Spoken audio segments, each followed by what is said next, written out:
ఆంధ్రప్రదేశ్లో దళితులకు మేము అంబాసిడర్ అంటే మేము అంబాసిడర్, దళితులను రక్షించేది మేమంటే మేము అని చెప్పేసి అని ఇద్దరు పెద్ద ఎత్తున పోట్లాడుతుంటారు. అరే రాజేష్, అరే నాన్న నేతలా అని పరస్పర విమర్శలు చేసుకుంటా దళితులు నువ్వారా ప్రొటెక్ట్ చేసేది, నువ్వా అంటే నువ్వా అని చెప్పేసి అని మాట్లాడుకుంటారు. ఇది ఒక పెద్ద రచ్చ నడుస్తుంటుంది సోషల్ మీడియా వేదిక ద్వారా. వీళ్ళు నిజంగా గ్రౌండ్లో ఏం పేరుకో తెలియదు కానీ సోషల్ మీడియా వేదిక ద్వారా అయితే ఆడ దళితుడు జరిగితే నేనే ప్రొటెక్ట్ చేసిన, ఇటు దళితుడికి ఇష్యూ అయితే నేనే ప్రొటెక్ట్ చేసిన. ఒకరేమో తెలుగుదేశం పార్టీ అనుబంధంగా, ఒకరేమో వైఎస్ఆర్సీపీ పార్టీ అనుబంధంగా, మధ్యలో ఏమో దళితుల్ని వాడుకుంటున్నారు అనేది ఒక వాదన ఉంది. మన ముందరైతే ఈరోజు నాని నేతలా ఉన్నారు. అడుగుదాం ఏంటి ఈ రాజేష్ మహేష్ అనేది తనకి ఎక్కడ చేయడింది, దళితులు నేను ప్రొటెక్ట్ చేస్తున్నా అని అంటారు. కలిసి ప్రొటెక్ట్ చేయాల్సింది పోయి ఇట్లా ఏంటి అని చెప్పేసి సార్ అడిగే ప్రయత్నం చేద్దాం. Brother hi. మొదటగా దళితులకు అంబాసిడర్ మేము, దళితులను రక్షించేది మేము అని చెప్పేసి మీరు ఇద్దరు కూడా చెప్పుకుంటూ ఉంటారు. అంశం మాట్లాడదాం. అంశం కంటే ముందుగా మీ జాతి కోసమే మీరు ఇద్దరు కూడా అని చెప్పేసి అనేది ఉంది. మరి ఎందుకని రాజేష్ మహేష్ అనేది విమర్శించాల్సిన పరిస్థితులు వచ్చినాయంటే ఎక్కడ చెడింది మీకు మొదటగా వారితో? అంటే చెడటం అంటే ఏమి లేదండి. ఇప్పుడు మహాసేన రాజేష్ ఒక ఆర్గనైజేషన్ స్టార్ట్ చేశాడు ఆంధ్రప్రదేశ్ రాష్ట్రంలో. అంటే మొట్టమొదటిసారి క్రైస్తవుల కోసం ఒక ఆర్గనైజేషన్, క్రైస్తవుల కోసం, దళితులు క్రైస్తవుల కోసం, దళిత క్రైస్తవుల కోసం. అంటే మీరు మహాసేన మీడియాని చూసుంటారు, మీకు మహాసేన అనే ఆర్గనైజేషన్ తెలిసి ఉంటుంది బహుశా. మహాసేన అనే ఆర్గనైజేషన్ ఉండేది. ఇది Mahasena Dalit it's a brand అని ఉండేది. కింద ఏంటంటే దళిత క్రైస్తవుల హక్కుల పరిరక్షణ సమితి అని ఒక ట్యాగ్ లైన్ ఉండేది. సో ఓకే, మొట్టమొదటిసారి ఆంధ్రప్రదేశ్ లో క్రైస్తవుల కోసం ఒక ఆర్గనైజేషన్ వచ్చిందని చెప్పి దళితుల్లో ఉన్నటువంటి క్రైస్తవులందరూ కూడా ఏకతాటి మీదకి వచ్చి మహాసేనను సపోర్ట్ చేయడం మొదలుపెట్టారు. అందులో మరి ముఖ్యంగా మా రాజుల కాన్స్టిట్యున్సీ, మా ప్రాంతంలో వాళ్ళంతా గల్ఫ్ కార్మికులు ఎక్కువగా ఉంటారు. సో వీళ్ళంతా గల్ఫ్ లో ఉండడం, అక్కడుండి ఈ రాజేష్ మహాసేన చెప్పిన మాటలు ఫేస్బుక్ లైవ్ ద్వారా చూడడం, సో వీళ్ళంతా కూడా కొంచెం అట్రాక్ట్ అవ్వడం జరిగింది. అయితే ఒక రోజు ఒక చిన్న ఇన్సిడెంట్ జరిగింది మా ఏరియాలో. ఒక అబ్బాయి చిల్లే శ్రీరామ్ దుర్గప్రసాద్ అనే కుర్రోడిని, ఒక దళిత కుర్రోడిని తల పగలగొట్టడం జరిగింది ఒక జాతరలో. అది కాపులకి ఎస్సీలకి జరిగినట్టు మధ్య ఒక గొడవ. కాపులు తల పగలగొట్టారు. ఆ విషయం మీద మేమంతా పోరాటం చేసాం. ఆ కుర్రోడిని బ్రతికించాలనే ఉద్దేశంతో మేమంతా పోరాటం చేస్తే రాజేష్ కూడా వచ్చాడు. ఆ మీటింగ్ లో అడిగిన రాజేష్ అంతా బాగుంది, మహాసేన అన్న బాగుంది, దళిత్ ఇట్స్ బ్రాండ్ ఏంటి అని అడిగాను నేను. దళిత్ అంటే ఏంటంటే అణచివేయబడ్డ వాళ్ళు అని చెప్పేసి అన్నాడు. అంటే మరి బ్రాండ్ ఏంటి మళ్ళీ సువర్ణ, అణచివేయబడ్డ వాళ్ళు మనం బ్రాండ్ అని అడిగాను నేను. అక్కడ తన సమాధానం చెప్పలేదు. సమాధానం చెప్పగా మరి మనోడు ఫీల్ అయ్యాడో హర్ట్ అయ్యాడు నాకు తెలియదు. ఇంటికి వెళ్ళిన తర్వాత ఫేస్బుక్ లో లైవ్ పెట్టి నా ఫ్యామిలీ కోసం మాట్లాడడం మొదలు పెట్టాడు. తన అనుచరుడితో లైవ్ పెట్టించి ఆ లైవ్ లో తన గెస్ట్ కింద వెళ్ళి వాడి అమ్మ వీడి అమ్మ అని చెప్పి మాట్లాడడం, నా తల్లిని విమర్శించడం చేశాడు. అక్కడి నుంచి దూషించడమే, డైరెక్ట్ దూషించడమే. అది అని చెప్పి మాట్లాడడం, అది అక్కడ కొండలు కడుక్కుంటుందని మాట్లాడడం, ఇలా చాలా దారుణంగా దూషించాడు. నాకు చాలా బాధ అనిపించింది. నా కన్న తల్లిని అన్నప్పుడు నాకు బాధ అనిపిస్తుంది కదా. నేను వెంటనే వాళ్ళ తల్లిని మాత్రం నేను విమర్శ చేయలే. నేను వెంటనే రాజేష్ సబ్జెక్ట్ అడిగా, నువ్వు ఇలా చెప్తున్నావు ఏంటని అడిగారు. వెంటనే ఒకరోజు రాజేష్ మళ్ళీ సేమ్ అదే మాదిరిగానే ఈ ఆవుల్ని అందరూ గోమాత అంటారు కదా, గోమాత తిట్టడం మొదలు పెట్టాడు.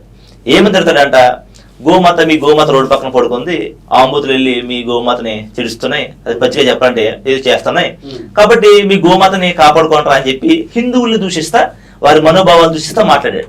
నాకు బాధ అనిపించింది. ఎందుకంటే నేను క్రైస్తవుడిని, అయినా కానీ నా మతాన్ని నేను పూజించుకుంటాను, పరమతాన్ని గౌరవిస్తాను.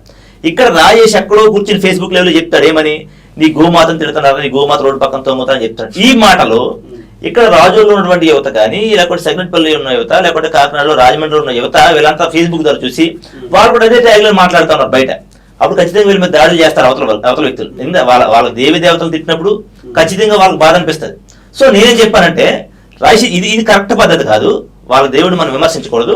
నువ్వు ఎలా చెప్పాలా, ఎందుకని ఆవుని విమర్శించాడంటే రాజేష్ ఎక్కడో మహారాష్ట్రలో ఆవు మాంసం గోవు మాంసం తిన్నారని చెప్పి దళితుల్ని కొట్టారట, అందుకని ఆవును విమర్శిస్తున్నాడట. ఇప్పుడు మేక కూడా దేవుడే, తాబేలు దేవుడే, పంది కూడా దేవుడే. అంటే ఇవన్నీ అవతారాలు. పంది వరాహ అవతారం, తాబేలు కూర్మ అవతారం, ఆఖరికి చేప మత్స్య అవతారం. ఈ ఎన్నింటిని తింటే బాధ కలగదు, కేవలం ఆవు తింటే బాధ కలుగుతుంది. ఎందుకనంటే ఆవులు తినేటువంటి కమ్యూనిటీ ఏదైతే ఉందో అది కేవలం ఎక్కువగా ఎస్సీ బీసీలు తింటారు, ఎస్సీలు తింటారు ఎక్కువగా. సో వాళ్ళు వంక పెట్టుకుని కొడుతున్నారు. మీరు క్రైస్తవ మతాలు కూడా అడ్డు పెట్టుకుని కొడతారు. ఎలాగంటే దళిత క్రైస్తవుల మీద దాడి అని అంటారు మీరు, రెడ్డి క్రైస్తవుల మీద ఎక్కడ దాడి అంటారు మీరు, కాపు క్రైస్తవుల మీద ఎక్కడ దాడి అంటారు మీరు, రాజు క్రైస్తవుల మీద ఎక్కడ దాడి అంటారు మీరు. రాజుల్లో క్రైస్తవులు లేరా, రెడ్డిల్లో క్రైస్తవులు లేరా? ఇవాళ హైదరాబాద్ ఉంది సార్, హైదరాబాద్లో అత్యధిక ప్రాధాన్యత కల్వరి టెంపుల్ ఉంది, లక్షల మంది క్రైస్తవులు వెళ్తా ఉన్నారు. సతీష్ కుమార్ అనేక మందిని మతాన్ని మారుస్తా ఉన్నాడు అని అంటున్నారు. మరి ఎప్పుడైనా సతీష్ కుమార్ మీద దాడి చేయగలిగారా? సీఎం గారు జగన్మోహన్ రెడ్డి గారు బామర్ది ఉన్నాడు అనిల్ కుమార్, ఆయన బ్రాహ్మణ కులస్తుడు, ఆయన మీద దాడి చేయగలిగారా? లేదు.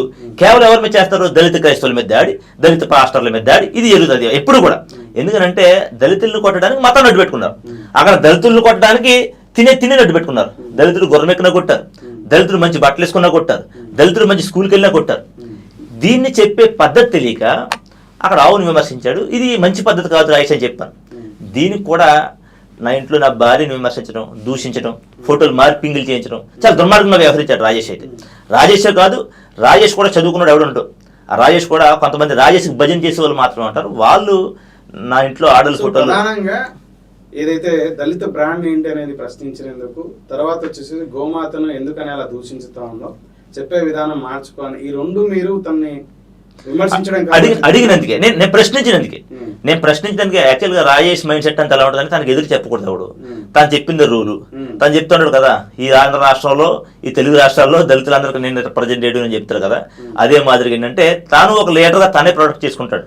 లక్షణ శైలి ఉందన్నాక ఆయనే చెప్తాడు, నేనే లీడర్, నేనే గొప్ప, నేనే రాజుని అంటాడు. అది తప్పు రాజేష్. నీవు లీడర్వా కాదని ప్రజలు చెప్పాలి నీకు. నీవు స్వతహాగా ప్రకటించుకుంటే అది కరెక్ట్ కాదని చెప్పేసి చెప్పడం ద్వారా మనోడికి బాధ కలిగి, అంటే సోషల్ మీడియాలో నాకు వ్యతిరేకంగా వీడు మాట్లాడతారా, వీడిని ఖచ్చితంగా రానివ్వకూడదు బయటకన్నా ఉద్దేశంతో నేను ఏం చేశాను, నేను లొంగట్లా.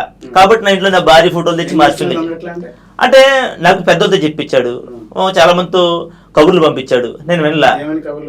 అంటే మహాజన్ని ఇలా చేయడం తప్పని, గల్ఫ్ లో కొంతమంది ఉంటారు మా ప్రాంతం వాళ్ళు, వాళ్ళతో చెప్పించాడు, రాయేష్ని ఎందుకు తిడుతున్నావు అని, లేకుంటే రాయేష్ మీద ఎందుకు విమర్శ చేస్తున్నాడు, జాతి కోసం పోరాడుతున్నాడు అని చెప్పి నేను చెప్పాను. జాతి కోసం రాయేష్ పోరాడలేదు, స్వలాభం కోసం పోరాడుతున్నాడు, వాడు జాతి కోసం పోరాడుతున్నాడు ఎక్కడా లేదు అని చెప్పి నేను కూడా చెప్పడం జరిగితే, నేను ఎలాగో వినట్లేదు మాట అని చెప్పి నా ఇంట్లో నా భార్యను బయటకు తీసుకురావడం, ఆ ఫోటోలు మార్పింగ్లు చేయడం, ఈ విధంగా నన్ను అల్లరి చేయడం మొదలుపెట్టాడు. దాంతో ఫ్రస్ట్రేట్ అయ్యి మీరు తిట్టడం మొదలెట్టారా? అంటే తిట్టడం ఏముంది దాంట్లో, నేను ఎక్కడ కూడా లిమిట్ దాడి తిట్టను, బూతులు తిట్టను. నేను డైరెక్ట్ బూతులు తిట్టినప్పుడు కూడా నేను ఎప్పుడు బూతులు తిట్టలేదు, ఎప్పుడు మార్పింగ్లు చేయలేదు. నేను స్వతహాగా చెప్పాను నీ క్యారెక్టర్ ఇది అని, నువ్వు ఇలా చేస్తావని చెప్పి ప్రతి విషయాన్ని కూడా, ఇదిగో నా దగ్గర లక్షల సైన్యం ఉందన్నాడు, లక్షల సైన్యం 15 దేశాల్లో ఉందన్నాడు.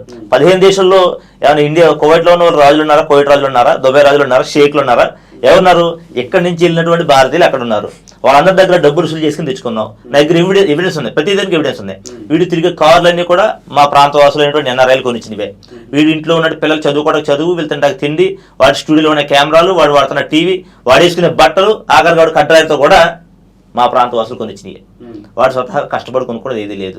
పోనీ కష్టపడి కొనుక్కుంటే నువ్వేం చేస్తున్నాడు నాని అంటే వాళ్ళందరూ నన్ను అప్రోచ్ చేయాలి. ఎందుకంటే సరిపల్లి రాయేష్కి ఒక వీక్నెస్ ఉంది, ఎవరైతే ప్రశ్నిస్తారో వాళ్ళు బయటికి గెట్టేస్తా ఉంటాడు మహాశాలలోంచి.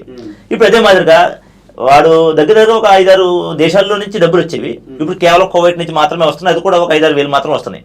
ఈ 5-6 దేశాల్లో ఉన్న వాళ్ళు కూడా నేను చెప్పే మాటలు విన్నారు, వాళ్ళు నిజాన్ని తెలుసుకున్నారు. ఎందుకంటే 2-3 ఇన్సిడెంట్లు జరిగినప్పుడు వాళ్ళు డబ్బులు పంపిస్తే ఆ డబ్బులు లెక్క అడిగినందుకు అందులో ఉన్న పెద్ద వాళ్ళని చదువుకున్న వాళ్ళందరినీ మహాజన్ గ్రూప్ నుంచి బయటకు గెంటేసాడు. లక్షల్లోనే, అంటే పర్ మంత్ లక్షల్లోనే వచ్చేవి, పర్ మంత్ లక్షల్లోనే 5-6 దేశాల్లో. ఎందుకంటే వాళ్ళంతా కూడా ఏంటంటే పాపం ఇక్కడ కష్టపడుతున్నారు జాతి కోసం అని చెప్పి వాళ్ళు అక్కడ నుంచి పంపించేవారు. సో ఇక్కడ మిస్యూజ్ జరిగేది. వాళ్ళ పిల్లలకి బంగారం కొనుక్కోవడం, ఇతను లగ్జరీగా ఎంజాయ్ చేయడం, వారానికి 2 సినిమాలకు వెళ్ళడం, శుభ్రం షికార్లకు వెళ్ళడం, ఇటువంటి ఎన్ని ఉంటాయి రాయేష్ దగ్గర. సో తన రెవెన్యూని కూడా గండికొట్టారు 100%. అంటే వాస్తవాలు చెప్పాను సార్, నేను వాస్తవాలు చెప్పాను, అంతే ప్రజలకు వాస్తవాలు చెప్పాను, వాళ్ళు నమ్మారు, అక్కడ ఆగింది. సో ఇప్పుడు 1 లక్ష పైన వచ్చేటువంటి రెవెన్యూ 5,000కు పడిపోయినట్టు 100% మీరు చెప్పడం వల్ల, మీరు విమర్శించడం వల్ల 100%. దీంతో ఇంకా ఫ్రస్ట్రేట్ అయ్యి మిమ్మల్ని టార్గెట్ చేయడం, నా వైఫ్ ఫోటోలు ఎడిటింగ్లు చేయడం, మార్పింగ్లు చేయడం, ఇదే ఉద్యోగం. ఎప్పటి నుంచి మీరు రాయేష్ మహేష్ మళ్ళీ బ్లూ మీడియా అని పెట్టేసి తిట్టడం మొదలెట్టారంటే? అంటే నేను బ్లూ మీడియాని తిట్టడం మొదలు పెట్టలేదు. నేను బ్లూ మీడియాకి ఒక క్యాప్షన్ కూడా ఉంది, ఏంటంటే జాతి పేరుతో జాతిని మోసం చేస్తూ, నేను రాజుని, నేను మంత్రిని అని చెప్పుకుంటూ జాతిని అడ్డు పెట్టుకుని ఎదిగేటువంటి చెంచాలకి బుద్ధి చెప్పడమే మా లక్ష్యం అని చెప్పేసి. జగన్మోహన్ రెడ్డిని సమర్థించడం బ్లూ మీడియా లక్ష్యం కాదంటారా? అంటే జగన్మోహన్ రెడ్డి సమర్థించడం కాదు, జగన్మోహన్ రెడ్డి చేస్తున్నటువంటి సంక్షేమం కానీ అభివృద్ధి కానీ ఏది ఉందో దీన్ని ఎస్సీలకి ఏ విధంగా చేస్తా ఉన్నారు అంటే, మాకు గతంలో ఉన్న పరిస్థితులు ఎలా ఉన్నాయి, ఇప్పుడు పరిస్థితులు ఎలా ఉన్నాయి, వాటిని కంపేర్ చేసి చెప్పే ప్రయత్నం చేశాను అంతే. అంటే తెలుగుదేశం ప్రభుత్వాలు మా బ్రతుకులు ఎలా ఉన్నాయి, తెలుగుదేశం ప్రభుత్వం మమ్మల్ని ఎలా చూసింది, ఇప్పుడు వైఎస్ఆర్ కాంగ్రెస్ పార్టీ మమ్మల్ని ఎలా చూస్తుంది, ఈ రెండింటికి కంపేర్ చేసే ప్రయత్నం చేశారంటే తప్ప దాన్ని సమర్థించే ప్రయత్నం అన్నాను నేను. బ్లూ మీడియా అనేది అదే వైఎస్ఆర్సీపీ పార్టీ కోసం కానీ జగన్మోహన్ రెడ్డి కోసం కాదైతే కాదు రాజేష్ మహేష్ తిట్టడానికి మాత్రం, అంటే రాజేష్ మహాసేన తిట్టడం కోసమే కాదు, ఎవరైతే జాతి పేరు అడ్డు పెట్టుకుని చెంచగిరి చేస్తారో వాళ్ళకు బుద్ధి చెప్పడం లక్ష్యం అన్నట్టుగా ఒక ట్యాగ్ లైన్ పెట్టారు. ఆంధ్రప్రదేశ్ లో ఒక్క రాజేష్ మహేష్ అనే జాతిని అడ్డం పెట్టుకుని తప్పిదాలు చేస్తున్నాడంటారా? అంటే రాజేష్ మహాసేన జాతి నేతల రాజేష్ మహేష్ అని తప్ప మరొక దళిత నాయకుడు అంటే దళితులను అడ్డం పెట్టుకుని మభ్యపెడుతున్నటువంటి మరో వ్యక్తిని విమర్శించాడంటే 100% విమర్శించాడు. ఎందుకంటే రాజేష్ మహాసేన వచ్చిన తర్వాత రేపు తరంలో మరొక నాయుడు జాతి కోసం వస్తే, మరొక నాయకుడు మీలాంటాడో నాలంటాడో జాతి కోసం కష్టపడడానికి ఉద్యమాలు చేయడానికి వస్తే వాడిని ప్రజలు నమ్మేటువంటి పరిస్థితి లేకుండా చేశాడు రాజేష్ మహాసేన. ఎందుకంటే ప్రజల దగ్గర నుంచి డబ్బులు వసూలు చేశాడు, ఎక్కడ కూడా ఏ ఉద్యమాన్ని కూడా ఫుల్ఫిల్ చేయలేదు. పైపెచ్చు ఉద్యమాల పేరుతో వెళ్ళి అవతల వాళ్ళ దగ్గర డబ్బులు తెచ్చుకుని ఉద్యమాన్ని నీరుగా చేసిన సందర్భాలు కోకొల్లలుగా ఉన్నాయి. ఫర్ సపోజ్ క్రిస్టియన్ ఆస్తుల కోసం పోరాడని అంటాడు, క్రిస్టియన్ ఆస్తుల కోసం పోరాటం కోసం వెళ్ళి అక్కడ వచ్చినటువంటి జనాంగాలకి వీడి జెండాలు పట్టుకెళ్ళి పంచిపెట్టాడు. వాళ్ళందరూ మహాసేన అని చెప్పే ప్రయత్నం చేశాడు. అక్కడ లోకల్గా ఉన్నటువంటి ఎమ్మెల్యే దగ్గర ఎవరైతే ఆ భూములు కబ్జా చేశారో వాళ్ళ దగ్గర లక్షల రూపాయలు తెచ్చుకున్నాడు.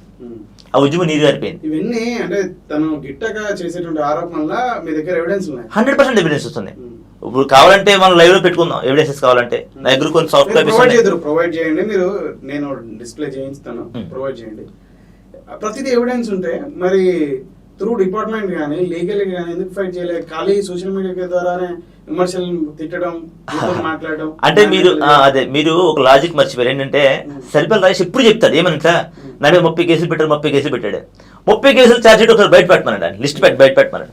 ఆ 30 కేసుల్లో ఏముంటాయంటే ఇవే ఉంటాయి. మన జాడా శ్రవణ్ కుమార్ గారు అని చెప్పి ఆయన జడ్జిగా పనిచేశాడు, హైకోర్టు లాయర్ గారు. ఆయన డైరెక్ట్ చెప్పాడు, ఇదిగో నేను జడ్జిగా పనిచేసినాడు వాళ్ళ ఊర్లో లంక రాజేష్ అని పిలిస్తే సరిపల్లి రాజేష్ వచ్చేవాడు. వీడి మీద ఉన్న కేసులన్నీ కూడా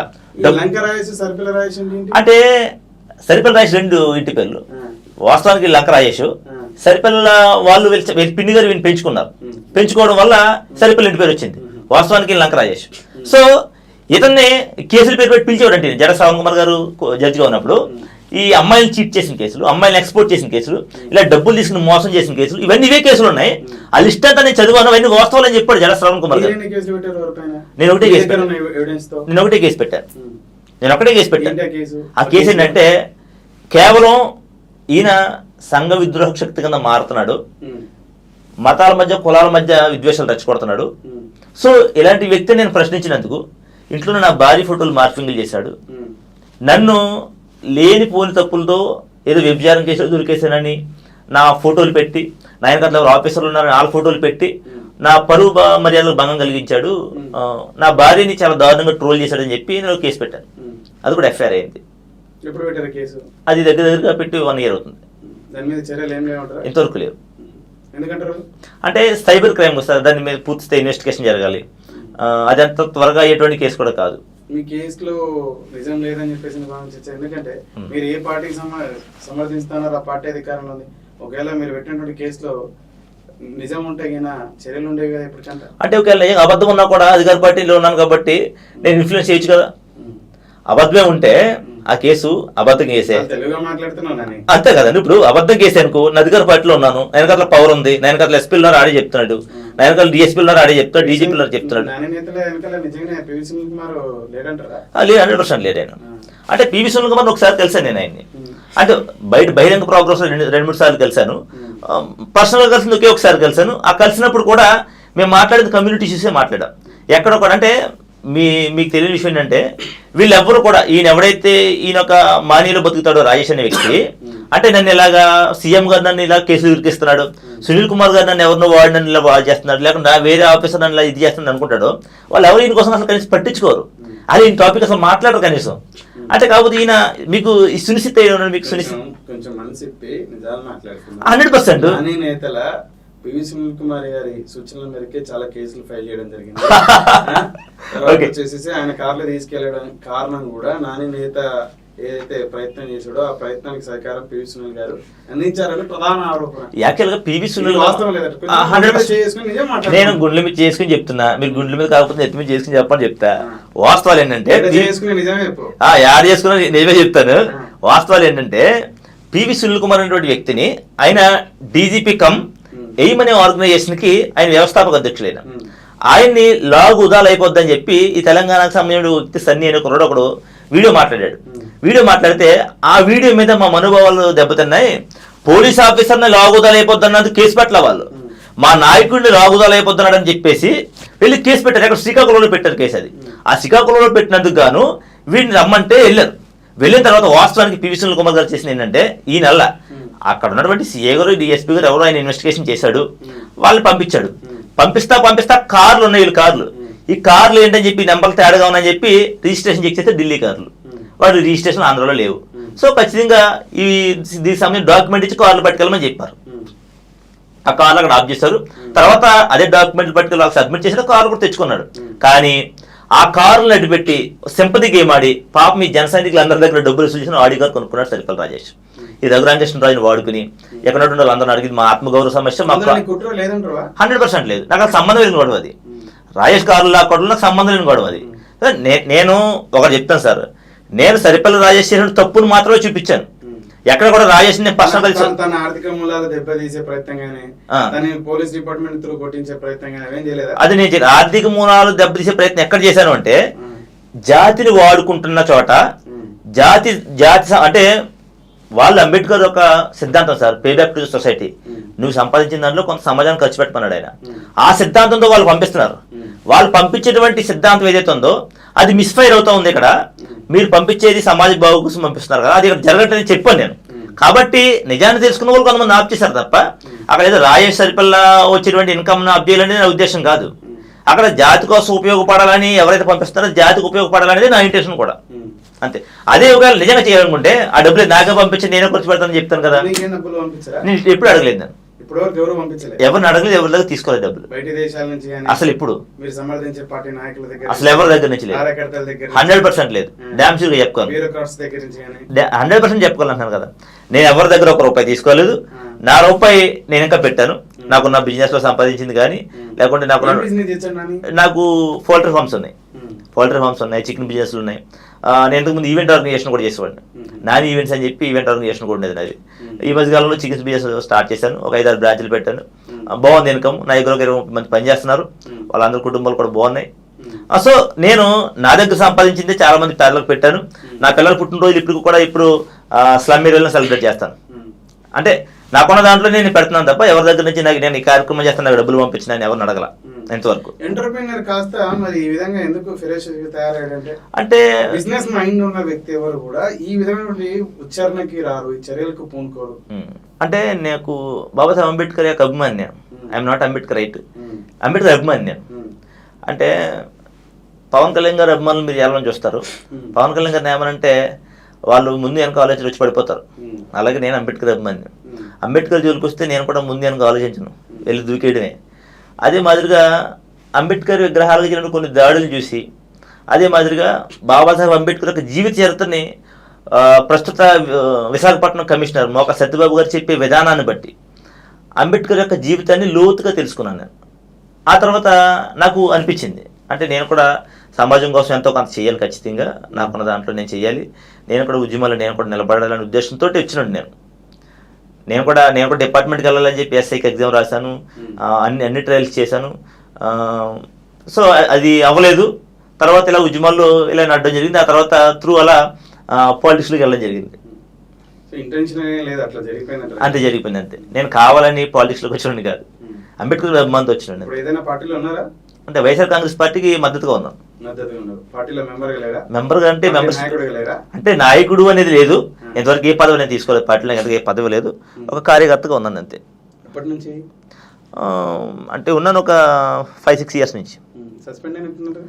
సస్పెండ్ అవ్వడం అంటే అప్పట్లో కొన్ని నిర్ణయాలు రచ్చగా వ్యతిరేకిస్తే అప్పుడు సస్పెండ్ చేశారు. ఆ తర్వాత మరలా సీఎం గారు ఒక మంచి ఫేవర్ చేశాడు మాకు. దాన్ని బట్టి మరలా సీఎం గారికి నేను మాట ఇచ్చాను, ఖచ్చితంగా మీ వెనకాల నేను నిలబడతాను సార్ అని. ఎందుకు మీరు అన్ని వారిని సమర్థించే చర్యలే చేపడతారు కదా, వారిని వ్యతిరేకించే చర్యలు చేపట్టారు కదా? అంటే అప్పుడు జరిగినాయి, అప్పట్లో జరిగినవి.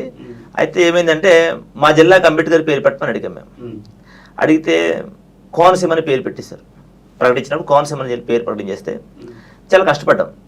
అంటే ఉద్యమాలు చేసాం, ర్యాలీలు చేసాం, నిరాహార దీక్షలు చేసాం, లాంగ్ మార్చ్లు చేసాం, ఎండలో పడుకున్నాం, బందులు చేసాం, పోలీస్ స్టేషన్లో పడుకున్నాం, దెబ్బలు తిన్నాం, పోలీసు వాళ్ళతో కేసులు కట్టించుకున్నాం.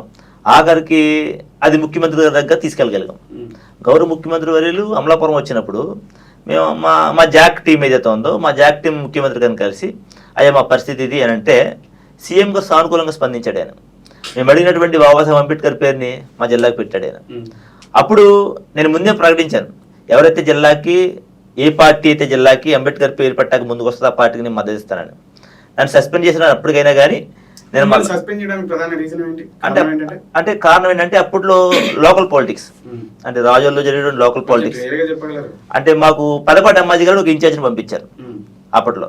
అప్పటికే బొంతు రాజేశ్వరరావు గారు అని ఒక ఎమ్మెల్యే క్యాండిడేట్ ఉండేవాడు. ఆయన 2 సార్లు ఓడిపోయాడు. ఓడిపోయిన తర్వాత పార్టీ అధికారంలోకి వచ్చింది. అధికారంలోకి వచ్చినప్పుడు కొన్ని రోజులకి అమ్మాజీ గారిని ఇన్ఛార్జిగా తీసుకురావడం మాకు నచ్చక వ్యతిరేకించాం. వ్యతిరేకించినందుకు పెదపాటి అమ్మాజీ గారు ఆ లోకల్గా ఉన్నటువంటి కొంతమంది ఓ కమ్యూనిటీ, పర్టికులర్ కమ్యూనిటీ, అతి తక్కువ ఓట్లు కలిగిన కమ్యూనిటీలో ఉన్నటువంటి కొంతమంది లీడర్లు, రాజు కమ్యూనిటీ, వాళ్ళ మాటని పేపర్లో స్టేట్మెంట్ ఇచ్చారు. వెంటనే నాని సస్పెండ్ చేశారు అనగానే ఒక 5-6 వేల మంది కార్యకర్తలు పోగొట్టడం, వెంటనే మినిస్టర్ గారు ఇంకా ఎంపీలు ఎమ్మెల్యేలు అందరూ రావడం, ఒక మీటింగ్ ఆర్గనైజ్ చేయడం. ఇది సస్పెన్షన్ కాదు, పేపర్ స్టేట్మెంట్ మాత్రమే. ఖచ్చితంగా వచ్చారు, ఉన్నారు ఖచ్చితంగా. అప్పుడు ఇది సస్పెన్షన్ కాదు, మీరు కంగారు పడదని చెప్పి కూల్ చేశారు. ఆ తర్వాత నుంచి నేను పార్టీలో కూడా డౌన్ అవ్వడం జరిగింది. అంటే అంతగా ముందుకెళ్ళి వర్క్ చేసేటువంటి ఇంట్రెస్ట్ లేదు. మరలా ఇప్పుడు ఖచ్చితంగా జగన్మోహన్ రెడ్డి గారు చేసాడు కొన్ని పనులు నాకు నచ్చి ఆయన మా జిల్లాకు పేరు పెట్టిన అభిమానంతో నేను మీ వెనకాల నిలబడతాను సార్. ఖచ్చితంగా అంటే ఖచ్చితంగా పార్టీ కోసం పనిచేస్తాం కార్యకర్తలకి. ఏ పనులు అంటే ఉంటారు, ఓటింగ్ కోసం మాట్లాడడం, కార్యకర్తలని ఇంటింటికి వెళ్ళి అడగడం, ఓట్లు అడగడం, మీకు ఏదైనా ఇబ్బంది వస్తే మేము ఉంటామని చెప్పడం. అంటే మాకు ఎస్సీ ఓటింగ్ ఎక్కువ ఉంటుంది. మాకు ఎలాగంటే ఇంటికి ఒక ఎమ్మెల్యే అభ్యర్థి ఉంటారు మాకు. అంటే అంత నాయకత్వ లక్షణంలో అంతమంది ఉంటారు. సో ఎవరు కూడా ఎవరి డిసిషన్ని యాక్సెప్ట్ చేయరు. సో అటువంటి పరిస్థితుల్లో కూడా వైసీపీకి ఓటు వేయాలని చెప్పి ఇంటింటికి తిరగడం, అందరినీ ఏకం చేయడం, ఈ విధమైనటువంటి కొన్ని గ్రౌండ్ వర్క్ అయితే చేసాం. సరే, సస్పెండ్ అయిన తర్వాత తగ్గా అన్నారు. మళ్ళీ కోనసీమ ఏదైతే జిల్లా పెట్టిన తర్వాత అంబేద్కర్ జిల్లా పేరు. ఈ అంబేద్కర్ జిల్లా ఆ పేరు పెట్టడానికి నేను ప్రధాన కారణం అని చెప్పేసి బేసిక్గా నా పోరాటం ప్రధాన కారణం అని అమలాపురం మాజీ ఎంపీ హర్ష కుమార్ గారు, ఇంకా ఆ ప్రాంతానికి సంబంధించిన కొందరు దళిత నాయకులు చెప్పుకోవచ్చు అంటారు. మీరు చిన్నాన్న చెప్పుకున్నటువంటి మామయ్యనా చిన్నాన్న మామయ్య అవుతారు, వారు చెప్పుకోవచ్చు అంటారు. నానియా లేకపోతే హర్ష కుమార్ గారా లేకపోతే రాపాక వరప్రసాద్ గారా? వీళ్ళెవరు కాదు సార్. స్వచ్ఛందంగా అంబేద్కర్ మీద అభిమానంతో బయటకు వచ్చినటువంటి అంబేద్కరిస్టులు, మహిళలు కదా. అంటే నాని కూడా ఒక భాగమే, నేను కూడా అంబేద్కర్ అభిమానే కదా, నాని కూడా ఒక భాగమే. నేను మరి భాగంగా చెప్పుకోవట్లే ఈ నాని నేతలు గాని, జీవి హర్ష కుమార్ గారు గాని, లేకపోతే రాపాక వరప్రసాద్ గారు నా కృషి వల్లనే అంబేద్కర్ జిల్లాగా పేరు వచ్చిందని చెప్పేసి. అంటే కృషి అనేది అందరు కృషి ఉంటుంది సార్. అయితే ఎలాగంటే ఏం జరిగిందంటే అంబేద్కర్ జిల్లా విషయంలో నాని పాత్ర ఒక విధంగా ఉంటుంది. ఎలాగంటే గ్యాదర్ అయినటువంటి జనాల్ని ఉత్తేజపరటంలో నాని స్పీచ్లు కానీ, నాని మాట్లాడే మాటలు కానీ ప్రజలు కొంచెం ఊతానిస్తాయి, కుర్రోళ్ళకి కొంచెం ఊతానిస్తాయి. అదే మాదిరిగా ఏ నాయకుడు చేసినా కానీ అక్కడికి స్వచ్ఛందంగా లక్షల మంది పోగొట్టారు. వాళ్ళందరూ కూడా నాని మీద అభిమానంతో, హర్ష కుమార్ మీద అభిమానంతో, రాపాక మీద అభిమానంతో వచ్చిన వాళ్ళు కాదు. వాళ్ళంతా బాబాసాహెబ్ అంబేద్కర్ మీద అభిమానంతో వచ్చిన వాళ్ళంతా. మాకు స్వచ్ఛందంగా మా జిల్లాకు మాకు పేరు కావాలని అడిగిన వాళ్ళు అందులో బీసీలు ఉన్నారు, కాపులు ఉన్నారు, రాజులు ఉన్నారు, రెడ్లు ఉన్నారు, కమ్మలు ఉన్నారు, అందరూ ఉన్నారు. అన్ని కులాలు కూడా అందరూ ఉన్నారు, అందరూ ఉన్నారు. అన్ని కులాల్లో అంబేద్కర్ అభిమానులు ఉన్నారు. అందరూ వచ్చి అడిగారు. అందులో మెజారిటీ ఎస్సీలు ఉన్నారు, దళిత సంఘ నాయకులు ఉన్నారు. వీళ్ళంతా కూడా స్వచ్ఛందంగా వచ్చిన రోడ్ల మీదకి. అరెస్టులు చేస్తామని బెదిరించారు పోలీసులు, లాంగ్ మార్చ్ని అడ్డుకుంటామని బెదిరించారు పోలీసులు, బంధుకు పిలుపునిస్తే అడ్డుకున్నారు పోలీసులు, ఇంట్లో ఉన్న నాయకులను లాక్కొచ్చి హౌస్ అరెస్టులు చేశారు పోలీసులు, జైల్లో పడేసిన సందర్భాలు కూడా ఉన్నాయి. పోలీస్ స్టేషన్లో కూడా ఉద్యమాలు ఆపకుండా చేసాం, పోలీస్ స్టేషన్లో కూడా నినాదాలు ఆపకుండా చేసాం. అంత బలమైన ఉద్యమం చేస్తే ముఖ్యమంత్రి గారు మా ఉద్యమాన్ని అసలు గురించి ఇంత చేయాల్సిన ఆవశ్యకత ఎందుకు వచ్చింది మీకు? దళితుల మీద ఎక్కువ ప్రేమ కలిగినటువంటి జగన్మోహన్ రెడ్డి గారు మీరు ఆడకోకునే దళితులు ఎక్కువగా ఉన్నటువంటి ప్రాంతం అది. ఆ ప్రాంతానికి మరి అంబేద్కర్ అని వారే ఎందుకు నిర్ణయం తీసుకోలేకపోయారు? అంటే మీరు ఇంత పెద్ద ఎత్తున ఒకవేళ రిప్రజెంటేషన్ ఇచ్చే కన్సిడర్ చేయకోకుండా అంత పెద్ద ఉద్యమం చేయాల్సిన ఆవశ్యకత ఎందుకు ఏర్పడిందంటారు? అంటే ఇంత పెద్ద ఎత్తున కోరుకుంటున్నారు ప్రజలు అనేటువంటి నిర్ణయం ఒక ఈ సమాజానికి తెలియపరచాలనుకున్నారా అంతే మీ ద్వారా? అంతే 100% అది.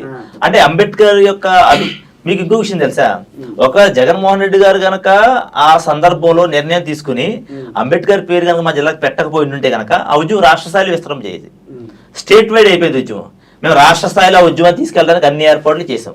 ఆ సందర్భంలో జగన్మోహన్ రెడ్డి గారు చాలా తెలివిగా మా అందరి యొక్క ఉద్యమాన్ని గౌరవించి నిజంగా మాకు అంబేద్కర్ పేరు పెట్టారు.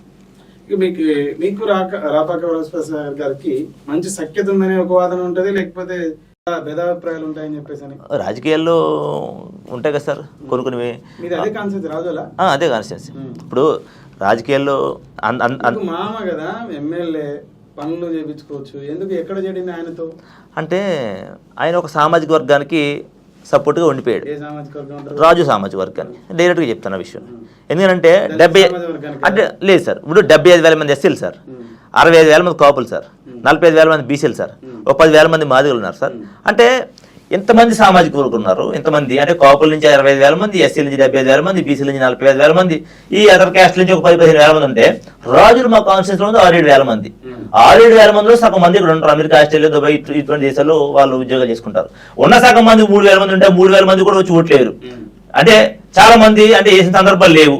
సో నేనేమంటానంటే 75,000 ఉన్నటువంటి ఎస్సీ రిజర్వేట్లో ఎస్సీలకి వాళ్ళు పెత్తనం చెల్లదు అక్కడ, 65,000 మంది కాపులు పెత్తనం చెల్లదు అక్కడ, ఒక 2-3 రాజులు పెత్తనం చేస్తారు అక్కడ, అంతే.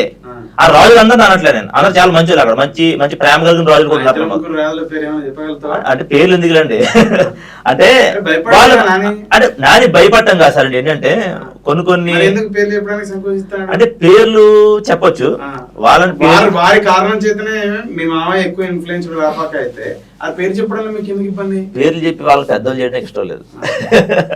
అయితే పెద్దరికం చేస్తున్నారని చెప్తున్నాను, నువ్వే ఒక అంటే పెత్తనం చేస్తారన్నారు. నేను పెత్తనం చేస్తాను, వాళ్ళు పెత్తనం చేస్తున్నారు, వాళ్ళకి వాళ్ళు చెప్పింది ఏం చేస్తున్నాడు కాబట్టి ఒక 2-3 ఈయన నడక నడిపిస్తున్నాడు అని చెప్పి మేము వ్యతిరేకించాం. నేనే కాదు, ఇవాళ రాజు నియోజకవర్గంలో మెజారిటీ మూలం నువ్వే అంటారు, అంటే ఉద్యమం లేకుండా ఎమ్మెల్యే టికెట్ లేకపోతే ఖచ్చితంగా టికెట్ ఇవ్వడానికి కూడా కారణం నువ్వే. ఖచ్చితంగా పగబట్టాడు మీ మామయ్య అంటే అలా కాదు సార్. అంటే ఎమ్మెల్యే టికెట్ ఎంపీ టికెట్ పోవడానికి కారణం ఏంటంటే నాకు తెలియదు, కానీ ఆ యొక్క షాడో అంటే షాడో ఎమ్మెల్యేగా వీళ్ళు ఉంటున్నారు అనే ఉద్దేశం ప్రకారంగా టికెట్ చెడిపోయిన టాక్ మాత్రం ఉంది రాజాల్లో. ప్రధాన కారణం అయితే అది ప్రజలకు తెలియదు, నేనే కారణం లేకుంటే వాళ్ళు తీసుకున్న నిర్ణయాలు, 2019లో వైఎస్ఆర్సీపీ హవా అంత పెద్ద ఎత్తున నడిచిన జనసేన పార్టీ అధ్యక్షుడు పవన్ కళ్యాణ్ ఓడిపోయిన రాపాక వరప్రసాద్ గెలిచాడు. ఆయనకు సిట్టింగ్ ఎమ్మెల్యేకి టికెట్ లేకుండా చేసాను. అంటే అక్కడ రాపాక గెలిచాడు అంటే జన సైనికులు కష్టపడ్డారు అక్కడ. ఎందుచేతనంటే తాపీ మేస్త్రులు కూడా వాళ్ళు కూలి పనికి వెళ్ళి డబ్బులు పట్టుకొచ్చి ఇచ్చారు అక్కడ రాపాక గారికి. తాపీ మేస్త్రులు వాళ్ళు కూలి పనికి వెళ్తే 500-600 కూలి వస్తుంది, ఆ కూలి కూడా పట్టుకెళ్ళి ఇచ్చారు ఆయనకి, అన్న పార్టీ కోసం నువ్వు ఖర్చు పెట్టు అని చెప్పి. అంత పెద్ద ఎత్తులో కష్టపడితే ఆ రోజు జనసేన పార్టీ గెలిచింది. అందులో మెజారిటీ ఎస్సీ సామాజిక వర్గం ఒక ప్రధాన పాత్ర పోషించింది రాపాక వెనకాల. రాపాక గారు ఒప్పుకుని ఎవరైనా ఒప్పుకుని ఎవరైనా ఒప్పుకుని తీరాలా. రాపాక వెనకతల ఒక బలమైనటువంటి ఓట్ బ్యాంక్ ఉంటుంది, ఒక 10-15 వేల మంది. ఆయన చెప్పడంలో విఫలం అవుతాడు కానీ ఆ విషయాన్ని తన వెనకతల తన వర్గం ఉంటది, ఒక బలమైన వర్గం ఉంటది. ఆయన స్ట్రాంగ్ లీడర్ ఒప్పుకోవాలి, ఖచ్చితంగా ఎవరైనా ఒప్పుకోవాలి. కాకపోతే ఆయన తీసుకున్న నిర్ణయాల వల్లే ఆయన ఇవాళ ఇదైపోయాడని చెప్పాలి, లేకుంటే ఇవాళ రాజులు ఎమ్మెల్యే కంటెస్ట్ తన కోసం అంటే కూలీ నాలి చేసుకున్నటువంటి వ్యక్తులు తీసుకొచ్చిన వాళ్ళు ఇచ్చినటువంటి సొమ్మును అంటే వాళ్ళ కష్టం మీద గెలిచి వాళ్ళకి కాకుండా అగ్రకులం మీరు ఇందాక చెప్పినటువంటి ఆ రాజులకు ప్రాధాన్యత ఇవ్వడం కారణం చేతనే వారికి అక్కడ చెడు పేరు వచ్చిందంట. 100% సార్, 100% అదే వచ్చింది. ఎందుకంటే కార్యకర్తలు మెయిన్ సార్ ఏ పార్టీకైనా. ఇవాళ అది ఏ పార్టీ అయినా అనండి, అది జనసేన అయింది, ఫస్ట్ వైసీపీలోకి వచ్చినా కూడా జనసేన అయింది.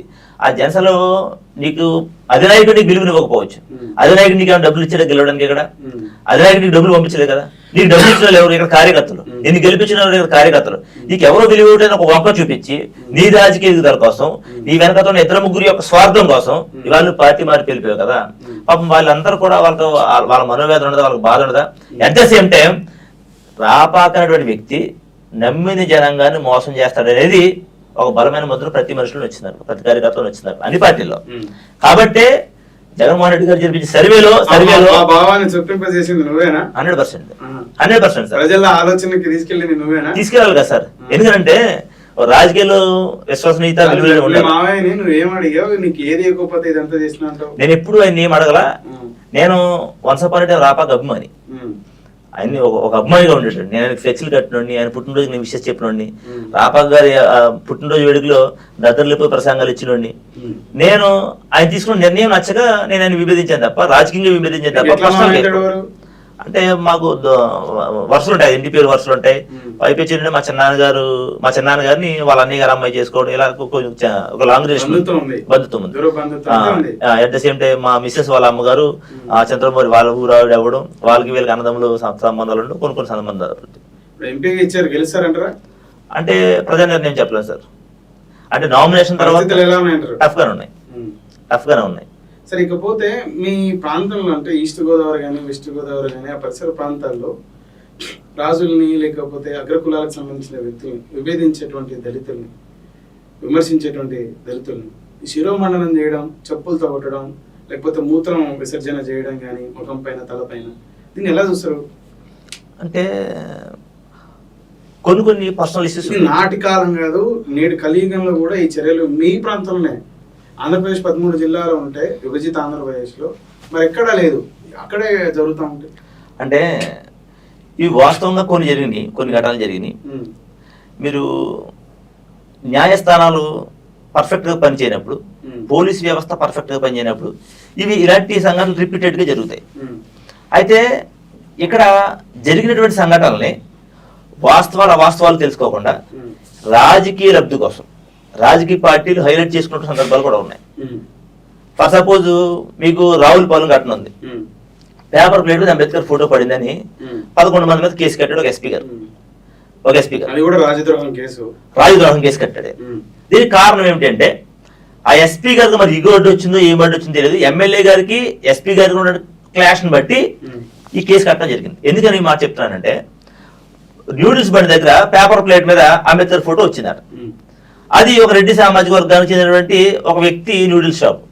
ఆ న్యూడిల్స్ కొట్టినటువంటి వ్యక్తి రాజస్థాన్ వాడు, ఎక్కడో మహారాష్ట్ర కొరవాడు. వాడికి అంబేద్కర్ కోసం పెద్దగా తెలియదు. అయితే ఈ పేపర్ బండిల్లో అంబేద్కర్ ఫోటో ఎక్కడో మధ్యలో వచ్చింది, 2 ప్లేట్లు వచ్చినాయి. వాడు పేపర్లో ప్రింట్ చేస్తాం కదా, మన బుక్కుల మీద పేపర్ ప్లేట్లు ప్రింట్ చేస్తారు కదా, అందులో ఏదో అంబేద్కర్ బుక్ ఉంటుంది. పాపం వాడు చూసుకుని పేపర్ ప్లేట్లు వేసాడు మొత్తం మీద. అది వచ్చింది, అది తప్పే. ఇప్పుడు చర్యలు తీసుకోవాల్సి వస్తే అదే నాలెడ్జ్ ఉన్న పర్సన్స్ గా మనం ఎవరి మీద చర్య తీసుకోవాలి? చర్యలు తీసుకోవాలి. ఈ ప్రింట్ చేసిన వ్యక్తి ఎవడో మనకు తెలియదు, కానీ ఆ 5 days కొట్టేవాడు కూడా ఆయన అంబేద్కర్ విషయం తెలియదు. కానీ తిన్నవాడికి తెలుసు కదా. వీడు ఏం చేశాడు, అరే బాబు అక్కడ అంబేద్కర్ ప్లేట్లు ఉన్నాయి, అవి తీసి పక్కన పెట్టాలని వాడికి చెప్పలా. ఇమీడియట్ గా ఈ మహాసేన రాజేష్ గారికి ఫోన్ చేశాడు. వాడు అనుచరుడే వీడు. చేస్తే దీని మంచి సబ్జెక్ట్ అవుతుంది, వాడుకుందాం మనం అని చెప్పి దీని ఒక సీన్ క్రియేట్ చేశాడు. ఏమని, పేపర్ ప్లేట్ మీద అంబేద్కర్ ఫోటో వేసారని చెప్పి సోషల్ మీడియాలో పెట్టి అలర్ చేశాడు ఖచ్చితంగా. అదైతే అందరూ కూడా, ఇప్పుడు మీరైనా నేనైనా అంబేద్కర్ అభిమానులు ఏం చేస్తాం, ఎవరాడు అంబేద్కర్ ప్లేట్ ని నూడిల్స్ ప్లేట్ అని బుద్ధిగా లేదని చెప్పి యాక్షన్ తీసుకోవాలనుకుంటాం. వీళ్ళంతా కలిపి మీరు అదేమి జరగదని చెప్పి పోలీస్ స్టేషన్కి వెళ్ళి పోలీస్ స్టేషన్కి వెళ్ళి కేసు పెట్టారు. సరే మేము యాక్షన్ తీసుకుంటామని పోలీసులు చెప్పారు. వెంటనే వీడేమన్నాడు, మీరు ఎవడైతే రెడ్డి ఉన్నాడో ఇండివిజువల్ దాడి చేయని చెప్పాడు రాజేష్. వెంటనే వీళ్ళు 4 వెళ్ళిపోయి, ఒక 10 మంది వెళ్ళిపోయి ఎవడైతే రెడ్డి సామాజిక వర్గం చెందిన వ్యక్తి ఉన్నాడో ఆ వ్యక్తి మీద రాళ్ళు లేడు, వాళ్ళ మీద గొడవకు దిగడం, ఇట్లాంటి కాన్సెప్ట్ చేస్తే అతను భయపడి ఎస్పీకి కాల్ చేశాడు. చిన్న ఇంటరప్షన్ అని రాజేష్ మహాసేన ఫోన్ చేసి అరే వాళ్ళ ఇంటి మీద పోయి దాడి చేయపో అని చెప్పేసి అంటే చేసినంత వ్యక్తులు ఉన్నారంటారు ఆ ప్రాంతంలో. అంటే రాజేష్ అనుచరులు ఉన్నారు కొంతమంది ఆ ప్రాంతంలో. ఎందుకంటే వాళ్ళు టీడీపీ కార్యకర్తలు, ఆ చేసిన వాళ్ళు కూడా టీడీపీ కార్యకర్తలు. అందరూ ఎవరు కూడా అంబేద్కర్ మళ్ళీ ఏం కాదు, వాళ్ళు అంబేద్కర్ సరిగ్గా అంబేద్కర్ స్పెల్లింగ్ చెప్పాలంటే కూడా చెప్పలేరు వాళ్ళు. అలాంటి వ్యక్తులు వాళ్ళు. అయితే వాళ్ళని ఉసుగొల్పి, అపశోభం తెలియని అమాయకులు వాళ్ళని ఉసుగొల్పి ఆ ఇంటి మీద దాడికి పంపించాడు. ఆ రెడ్డి గారు భయపడి ఎస్పీ గారికి కాల్ చేశాడు. ఎవరి దగ్గర పోలీస్ ప్రొటెక్షన్ పెట్టండి, ఈ మాదిరిగా నా మీద అలవాటు చేస్తున్నారంటే వెంటనే రెడ్డి గారు బయటకు వచ్చి, బాబు నాకు క్షమించండి, ఆ పేపర్ ప్లేట్ మీద నేను ప్రింట్ చేయలేదు, నేను అంబేద్కర్కి పాలాభిషేకం చేస్తాను, నేను బహిరంగ క్షమాపణ చెప్తాను, నాకు దానికి సంబంధం లేదని చెప్పేసి అంటే వినకుండా వ్యక్తి మీద దాడి దిగితే వెంటనే ఇమీడియట్ గా ఎస్ఐ గారికి సిఏ గారికి కేసు కట్టమని ఇన్స్ట్రక్షన్స్ ఇచ్చాడు ఎస్పీ గారు.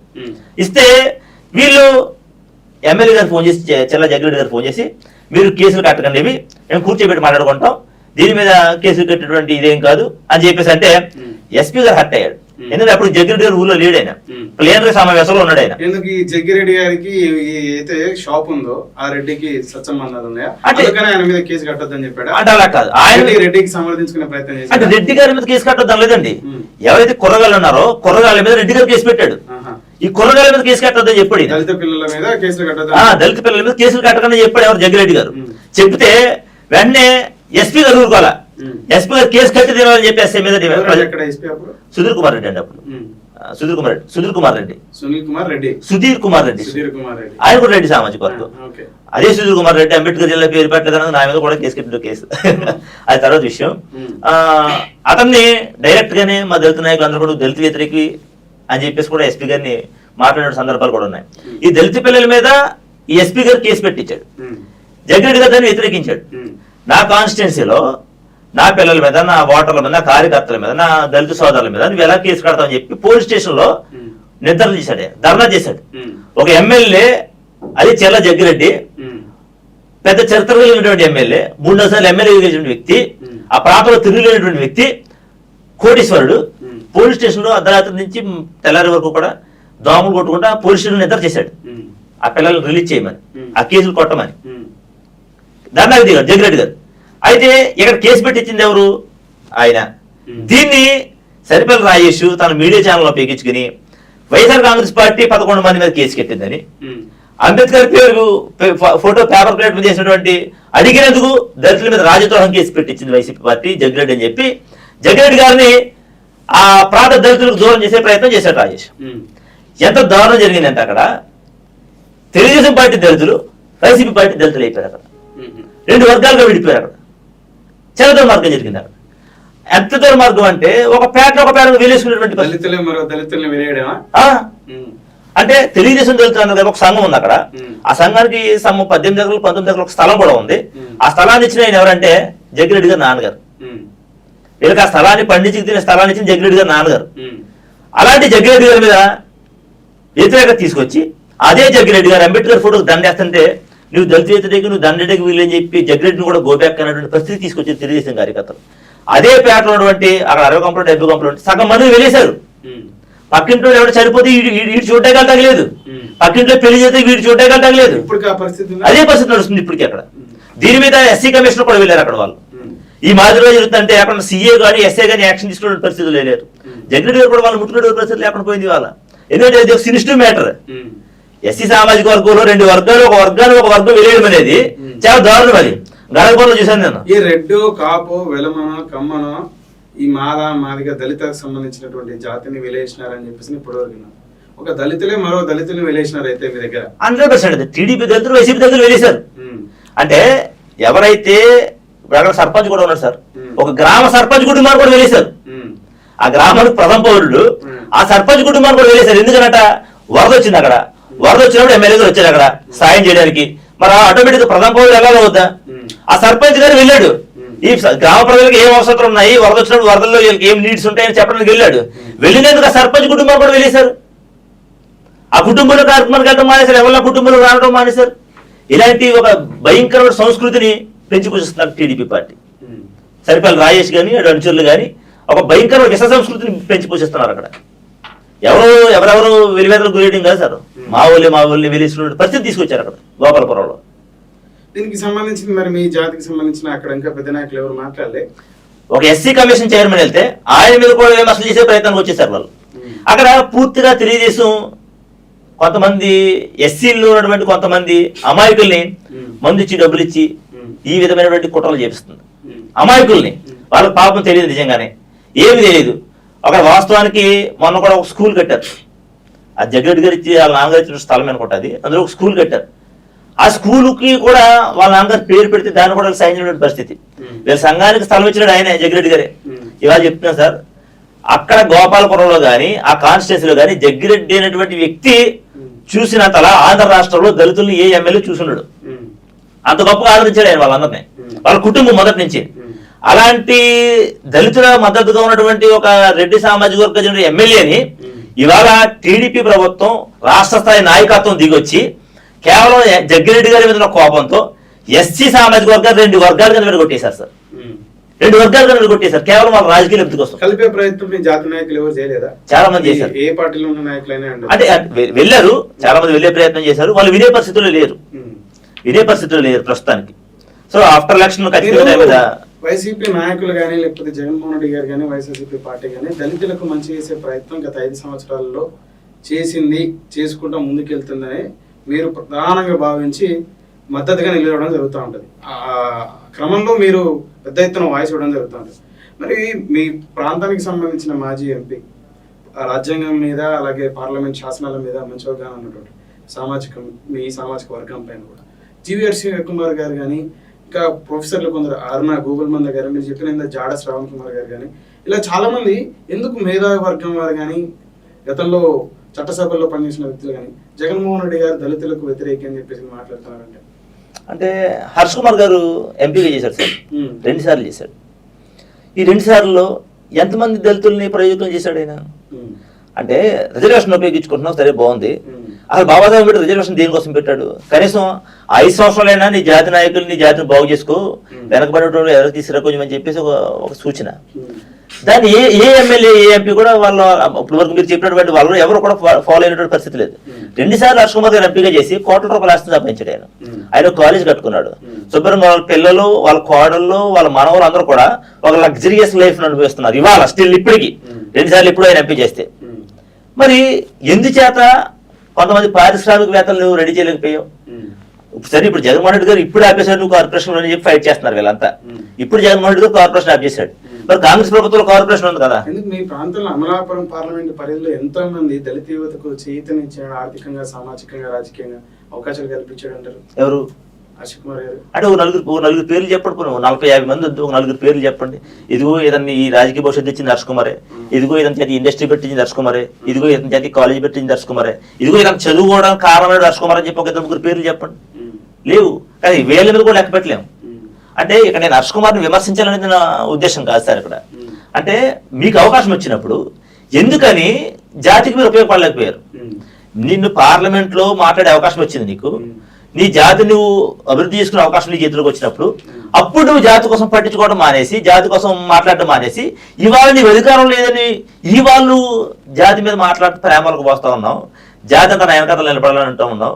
గతంలో దళిత సింహ గజ్జలో ఒక మీటింగ్ పెట్టాడు ఆయన. ఆ దళిత సింహ గజ్జ కొంచెం జనాలందరూ చూపించి ఎంపీ టికెట్ తెచ్చుకున్నాడు వెళ్ళి. వీళ్ళంతా నా వెనకతలు ఉన్నారు, ఈ ఓట్లన్నీ మీకు కావాలంటే నాకు ఎంపీ టికెట్ ఉండేది. తెచ్చుకున్నాడు, గెలిచాడు. గెలిచిన తర్వాత ఆ దళిత సింహ గజ్జలకు వచ్చినటువంటి ఆ ట్రాక్టర్ డ్రైవర్లు కూడా, ఆ ట్రాక్టర్ డ్రైవర్లు తీసుకొచ్చిన జనాలు తీసుకొచ్చిన నాయకులు కూడా కలిసి ఒక సర్పంచ్ కూడా పట్టించుకున్నటువంటి దాఖలాలు లేవు. ఎవరిని కూడా ప్రయోజకులు చేసినటువంటి అవకాశాలు లేవు. అప్పుడు కార్పొరేషన్ లో ఉన్నాయి కదా. ఇటీవల కూడా పెద్ద సభను ఏర్పాటు చేయడం జరిగింది. అప్పుడు కూడా అదే చెప్పాను నేను. అప్పుడు ఏమంటాడంటే ఆయన 27 పథకాలు రద్దు చేశాడు జగన్మోహన్ రెడ్డి అన్నాడు, కార్పొరేషన్ లోన్లే తినేశాడు జగన్మోహన్ రెడ్డి అన్నాడు. మీరు కార్పొరేషన్ లోన్ కోసం మాట్లాడిన హర్ష్ కుమార్ అతను ఎంపీగా ఉన్నప్పుడు ఎన్ని కోట్ల రూపాయలు కార్పొరేషన్ లో తెచ్చి ఎంతమందికి ఉపాధి కల్పించారు చెప్పండి? అసలు ఎన్ని కోట్లు? ఓజీసీ ఉంది అక్కడ, ఓజీసీని ఉపయోగించి ఎంతమందిని బాగుంచారు, ఎంతమందికి ఓజీసీలో ఉద్యోగాలు వేయించారు, ఎంతమంది చదువుకున్న వాళ్ళు ఉన్నారు మన దాంట్లో? ఎవరిని కూడా బాగుపడినట్టు దాఖలు లేవే. ఇదిగో నాకు హర్ష్ కుమార్ నాకు భవిష్యత్తు ఇచ్చాడని చెప్పి కనీసం 10 మందిని ఎదురుకొచ్చి మాట్లాడాలి కదా. ఇంకో హర్ష్ కుమార్ నాకు భవిష్యత్తు ఇచ్చాడు కాబట్టి నేను ఈ మీటింగ్ మద్దతు ఇస్తున్నానని చెప్పి ఒక 5-6 మాట్లాడాలి కదా కనీసం. ఎందుకు రావట్లేదు? అంటే మీ దగ్గర పవర్ లేనప్పుడు మీకు జాతి కావాలా? జాతి మీద ప్రేమ ఉలుగుతుంది మీకు. మీ దగ్గర చేతిలో పవర్ వచ్చినప్పుడే మీ పిల్లలు గుర్తొస్తారు, వాళ్ళ రాజకీయ భవిష్యత్తు గుర్తొస్తుంది. వాళ్ళ రాజకీయంగా వాళ్ళ పిల్లలు పరిచయం చేసుకోవడానికి ప్రజలు అడ్డుకుంటున్నారు ఇప్పుడు. అది మాకు బాధ కలిగింది సార్, అంతే. శ్రీరాజ్ గారి పైన మీ అభిప్రాయం? కుమారుడు అంటే అన్ఫిట్ ఫర్ పాలిటిక్స్ సార్, పని చేయడు అంటే అంత అవగాహన లేదు అని అనుకుంటాను నేనైతే. అంటే ఎప్పుడు కూడా ఏ ఉద్యమాల్లోనూ జాతి కోసం చేసిన ఉద్యమాల్లో కానీ ప్రజల కోసం చేసిన ఉద్యమాల్లో కానీ ఎక్కడ కూడా ఆయన నిలబడి బలంగా మాట్లాడే సందర్భం అక్కడ లేదు. ఒక హర్ష్ కుమార్ కొడుకుగా ప్రజెంటేషన్ అవుతున్నాడే తప్ప శ్రీరాజ్ అంటే హర్ష్ కుమార్ శ్రీరాజ్ వాళ్ళ నాన్నగారు అని చెప్పుకునే స్థాయికి వెళ్ళకపోయాడు. వాళ్ళ కాలేజ్ ఏదండి? రాజమండ్రి పేరు ఉంది సార్. ఆ కాలేజీ నుంచి దళితులకి పేద పిల్లలకి అవకాశాలు ఇవ్వడం కానీ ఆర్థికంగా వాళ్ళు డబ్బులు పే చేసుకోలేకపోయినా చదివించడం ఏం జరగలేదా? అసలు కనీసం ఫీజులు తక్కువైతే కూడా ఊరుకోరు వాళ్ళు. కానీ ఫీజులు తక్కువ అయితే కూడా మరి అబ్బాయి చాలా మందిని మేము మా కాలేజీ నుంచి చాలా తక్కువ ఫీజులకి దళిత పిల్లలకి చేస్తుంటామని చెప్పుకోవచ్చు. అంటే తక్కువ ఫీజులకి ఏంటంటే సార్ వీళ్ళ ఉద్దేశం స్కాలర్షిప్లు తీసుకుని చదివించడం, స్కాలర్షిప్లు తీసుకుని చదివించడం. ఆ స్కాలర్షిప్ ఆ పిల్లలకి ఇచ్చే చదివించు అది గొప్ప ఒప్పుకుంటాను నేను. వచ్చే స్కాలర్షిప్ నీవు నీ బట్టలు కొనుక్కోవడానికి నీ బుక్స్ కొనుక్కోవడానికి నువ్వు వాడుకో బాబు, నీ ఫీజుని పే చేస్తానని చెప్పి చదివించమనండి. అది సమాజానికి మేలు చేసినట్టు అవుద్ది. అంతే తప్ప వచ్చిన స్కాలర్షిప్ తీసుకొని ఇంకా నువ్వు ఫీజు కట్టగలే అంటే అది మేలు చేసినట్టు ఎలా అవుతుంది సార్? నాకు అర్థం కాదు అది. సరే, ఇకపోతే రాయేష్కి వెనకాల అదే రఘురామ కృష్ణరాజు గారు, చంద్రబాబు నాయుడు గారు ఉన్నారంటారు. ఆర్థికంగా మీరు దెబ్బతీసిన తర్వాత ఏవైతే మూలాలు ఉన్నాయో ఆ మూలాలు దెబ్బతీసిన తర్వాత పెద్ద ఎత్తున అండగా నిలుచునేది రఘురామ కృష్ణరాజు గారు అని ఒక వాదన ఉంది. ఇంకా లీగల్ గా వచ్చేసేసరికి డిపార్ట్మెంట్ గా ప్రొటెక్ట్ చేస్తున్నది చంద్రబాబు గారి ఏదైతే వ్యవస్థ ఉంటుందో వారికి సంబంధించిన కోర్టు ఉంటుందో వారు ప్రొటెక్ట్ చేస్తున్నారు అనేది ఉంటుంది. వారిని నిత్యం కూడా విమర్శించేటువంటి అంటే రాయేష్ని విమర్శించేటువంటి నానికి పివి సునీల్ కుమార్ ముఖ్యంగా, అలాగే వైఎస్ఆర్సీపీ పార్టీకి సంబంధించినటువంటి ఒక 5-6 ఎమ్మెల్యేలు, 2 మంత్రులు అండదండలు అంటారు. ముఖ్యంగా మంత్రి స్వరూప్ గారు, కొడాల నాని గారు, వల్లభనేని వంశీ గారు, పివి సునీల్ కుమార్ గారు, మా ఎస్పీ, అలాగే డీఐజీ వీరు అని చెప్పేసి అనేది ఉంటుంది. ఇందులో ఏ మేరకు వస్తూ ఉంటారు అంటే నేను ఎప్పుడు కూడా ఇది అన్యాయం అని తెలిసినప్పుడు దాని వెనకట్ల ప్రయాణం చేయలేదు. ఏ పోలీస్ స్టేషన్కి వెళ్ళినా కూడా ఇది అన్యాయం అనుకున్నప్పుడు పోలీస్ స్టేషన్కి వెళ్ళదు. అలాంటప్పుడు పోలీస్ స్టేషన్ అంటే ఖచ్చితంగా ఇప్పుడు నా పిల్లల్ని నా కుర్రోళ్ళని ఇబ్బంది పెట్టినప్పుడు, నా కుర్రోళ్ళ తప్పుడు కేసులు పెట్టినప్పుడు ఖచ్చితంగా పోరాటం చేస్తాను పోలీస్ స్టేషన్కి వెళ్ళి. నేను చాలా పోలీస్ స్టేషన్ తిరిగాను. మా కమ్యూనిటీ పిల్లల్ని, నాతో పాటు తిరిగిన కుర్రోళ్ళని గంజాయి ఎంతోడని చెప్పి 11 రోజులు దుర్మార్గంగా లోపల ఇచ్చారు, ఎఫ్ఐఆర్ వేయకుండా. రాజోలు పోలీస్ స్టేషన్ లో నా ప్రధాన అనుచరుడు ఒక 5-6 నెలలు అవుతుంది, ఒక 4-5 months బ్యాక్ నా ప్రధాన అనుచరుడు 100% ఉంది. అంటే ఆయన ప్రమేయంతో జరిగింది అదంతా. ఎవరో ఒకరు కాల్ చేసి ఆయన తిట్టడం, అది వీడి ఫోన్ నుంచి వెళ్ళిందని తెలిసి వీడే తిట్టడనే ఉద్దేశంతో వీడిని పట్టుకెళ్ళిపోయి వీడి బండిలో గంజాయి పెట్టి అందరూ సూత్రులు ఖచ్చితంగా పెట్టాడు. అలా పెట్టినప్పుడు ఆ కుర్రోడిని 11 రోజులు ఇచ్చారండి జైల్లో 11 రోజులు ఇచ్చారు. ఎఫ్ఐఆర్ వేయకుండా ప్రొద్దున వెళ్ళడం, సందాలింటికి వెళ్ళిపోవడం, మళ్ళీ తీసుకొచ్చి మళ్ళీ కూర్చోబెట్టాడు. ఎస్సీ క్యాండిడేట్, ఎస్సీ మాల ఒక కుర్రోడిని వాళ్ళు తీసుకెళ్లి అంత దారుణంగా జైల్లో కూర్చోబెట్టారు, దోమలో కూర్చోబెట్టి నన్నేం చేయలేక, నిజంగా వాస్తవంగా నన్నేం చేయలేక వాడిని ఇబ్బంది పెట్టే పరిస్థితి చేశారు. గంజాయి కేసు పెట్టి వాడికి సిగరెట్ తాగడం కూడా నమ్మకం నమ్మడం ఆయన చేయించింది. ఆ కేసులో సీఏ గారిని బయట కూడా పంపించడం జరిగింది. ఎస్సీ కమిషన్కి వెళ్ళాను నేను. ఎస్సీ కమిషన్కి వెళ్ళి విషయం అంతా చెప్తే ఇమీడియట్ గా ఎస్పీ గారికి, కమిషనర్ గారు ఫోన్ చేయడం, వెంటనే కుర్రోడ్ని విడిచిపెట్టడం. అప్పుడు అంటే నేను లోకల్గా ఉన్నటువంటి ఎస్పీ గారు నేను అప్పటికే ఈ విషయం అంతా చెప్పడం జరిగింది. అప్పుడు నేను ఎస్సీ కమిషన్కి వెళ్ళి కమిషనర్ గారితో కాల్ చేసిన వెంటనే ఆ కుర్రోడ్ని విడిచిపెట్టమని ఎస్పీ గారు చెప్పడం, ఈ సీఏ గారిని తీసుకెళ్ళి మళ్ళీ వేరే చోట ట్రాన్స్ఫర్ చేయడం, ఇలాంటివన్నీ చేశారు. అంటే ఈ మాదిరిగా నాతో తిరిగేటువంటి కుర్రోళ్ళని, నా అనుచరుల్ని చాలా మంది ఇబ్బంది పెట్టిన దాఖలు ఉన్నాయి. వాళ్ళ కార్లు పట్టుకెళ్ళి ఇదేంటి నీ వెనకాల వైసీపీ నాయకులు అంటే ఈశ్వరూప్ మంత్రి కానీ, వల్లభనేని గారు, వంశీ గారు కానీ, కొడాల నాని గారు కానీ, ఇట్లా ఒక ముఖ్యమైన నాయకులే, వైఎస్ఆర్సీపీ పార్టీ నాయకులే ఉంటారు. మరి దీనికి సంబంధించిన వ్యక్తులు ఆ విధంగా ఇబ్బందులకు ఎలా గురవుతారు? నాని అన్నాడు వన్ మ్యాన్ ఆర్మీ. ఎప్పుడు కూడా నేను ఎప్పుడు కూడా ఏ నాయకుడిని సహాయం అడగలేదు, అడగలేదు. నేను ఎప్పుడు నా వెనకట్లు ఎవరు లేరు, నాకు తెలిసిన నాయకులే. నాకు స్వరూప్ గారు మంచి ఫ్రెండ్, నాకు మంచి ఫ్రెండ్, వాళ్ళ అబ్బాయిలు మంచి ఫ్రెండ్స్. నాకు అన్న అంటే అన్న అనుకుంటా, తమ్ముడు అంటే తమ్ముడు అనుకుంటా. ఖచ్చితంగా అవును అన్న, వయసుకి సంబంధం ఉంది అన్న ఫ్రెండ్షిప్ లో. విశ్వరూప్ గారు ఆయన ఎప్పటి నుంచో స్నేహితుడు, నాకు మంచి స్నేహితుడు. అంటే విశ్వరూప్ గారి దగ్గర గొప్ప గుణం అది. నాకంటే చిన్న స్థాయితో కూడా స్నేహం చేయగలడు ఆయన. ఎవరు వెళ్ళినా, ఇప్పుడు మీరు వెళ్ళినా కూడా మీ పేరు చెప్పకుండా, నరసింహ పేరు చెప్పకుండా మీరు మామూలుగా వెళ్ళి అన్నా నీ అభిమాని అంటే తమ్ముడు దారా కూర్చో అంటే ఎవరు తెలియకపోయినా సరే తమ్ముడు దారా కూర్చో, ఏం కావాలి నీకు అని అడుగుతాడు ఆయన. అన్న నాకు ఏం లేదన్నా, నాకు ఇలా ఈ సర్టిఫికేట్ ఇవ్వడం హాస్పిటల్లో ఒక మాట మీరు మాట్లాడాలంటే ఎవరితో మాట్లాడారా అంటే అన్న సూపరింటెండెంట్ గారికి ఫోన్ చేయండి అంటే వెంటనే స్వామిట్రా ఆ సూపరింటెండెంట్ ఫోన్ చేయని చెప్పి ఆ సూపరింటెండెంట్ ఫోన్ చేసి తమ్ముడు నీ పేరేంటంటే అప్పుడు నేను అడిగే పేరు, తమ్ముడు నీ పేరేంటంటే అప్పుడు నీ పేరు అడిగి అంత నిష్పక్షపాతంగా అసలు మా ఎవరు వెళ్ళినా కాదనకుండా చాలా నిస్వార్థంగా పనిచేసిన నాయకుడు స్వరూప్ గారు. చాలా మంచి వ్యక్తి. అలాంటి వ్యక్తి నాకు స్నేహితుడైనా కానీ నేను ఎప్పుడైనా సహాయం కోరలా. అన్న నాకు ఇది చేసి పెట్టండి ఇది చేసి పెట్టండి కోరలే. వాళ్ళ అబ్బాయి కృష్ణారెడ్డి అని చేస్తే ఎస్పీ గారు సుమోటోగా నా మీద కేసు నమోదు చేసి నన్ను అరెస్ట్ చేయాలని చెప్పేసి లోపలేశారు. అప్పుడు కూడా నేను ఏ ఆఫీసర్కి కానీ ఏ మంత్రి గారికి కానీ కానుగురు నాగేశ్వర గారు నన్ను ఏమంటాడంటే ఈ నా కొడుకులు అంటాడు అంటే అట్లా భుజమ్మ చేసి పౌర సరఫరాల శాఖ మంత్రి గారు వాళ్ళ అబ్బాయి సునీల్ గారు నాతో చాలా మంచిగా మాట్లాడతాడు. నేను ఏదైనా ఒక మీటింగ్కి ఉపన్యాసం ఇస్తే ఫస్ట్ వచ్చే ఫోన్ సునీల్ గారిని చేస్తుంది, అన్న సూపర్ మాట్లాడావన్నాను అని. అంటే ఇంత క్లోజ్నెస్ ఉన్నా కానీ ఇప్పుడు కూడా వాళ్ళని మీరు అడగొచ్చు, ఒకవేళ మీతో ఎప్పుడు ఇంటర్వ్యూలోకి వచ్చింటే నేను ఎప్పుడని మీరు నుంచి ఏమైనా కోరుకున్నాడు అడగొచ్చు. నేను ఎప్పుడు వాళ్ళని ఏం అడగల. కాకినాడలో ఒక ఎంపీ గారు ఉన్నాడు చలంశెట్టి సునీల్ గారు అని, చాలా మంచి వ్యక్తి.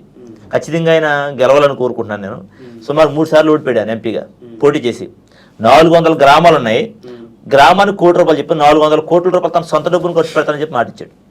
అలాంటి వ్యక్తి కూడా నాకు స్నేహితుడుగా అంటే నాకు మంచి వెల్విషర్ ఆయన కూడా ఎప్పుడు నేను సహాయం అడగాల. అంటే వీళ్ళంతా ఉన్నారని ఒక ధైర్యం ఉంది వెనకతల, కానీ వాళ్ళ దగ్గరికి వెళ్ళి సహాయం కోరాలనే ఆలోచన ఎప్పుడు లేదు, తీసుకోలే.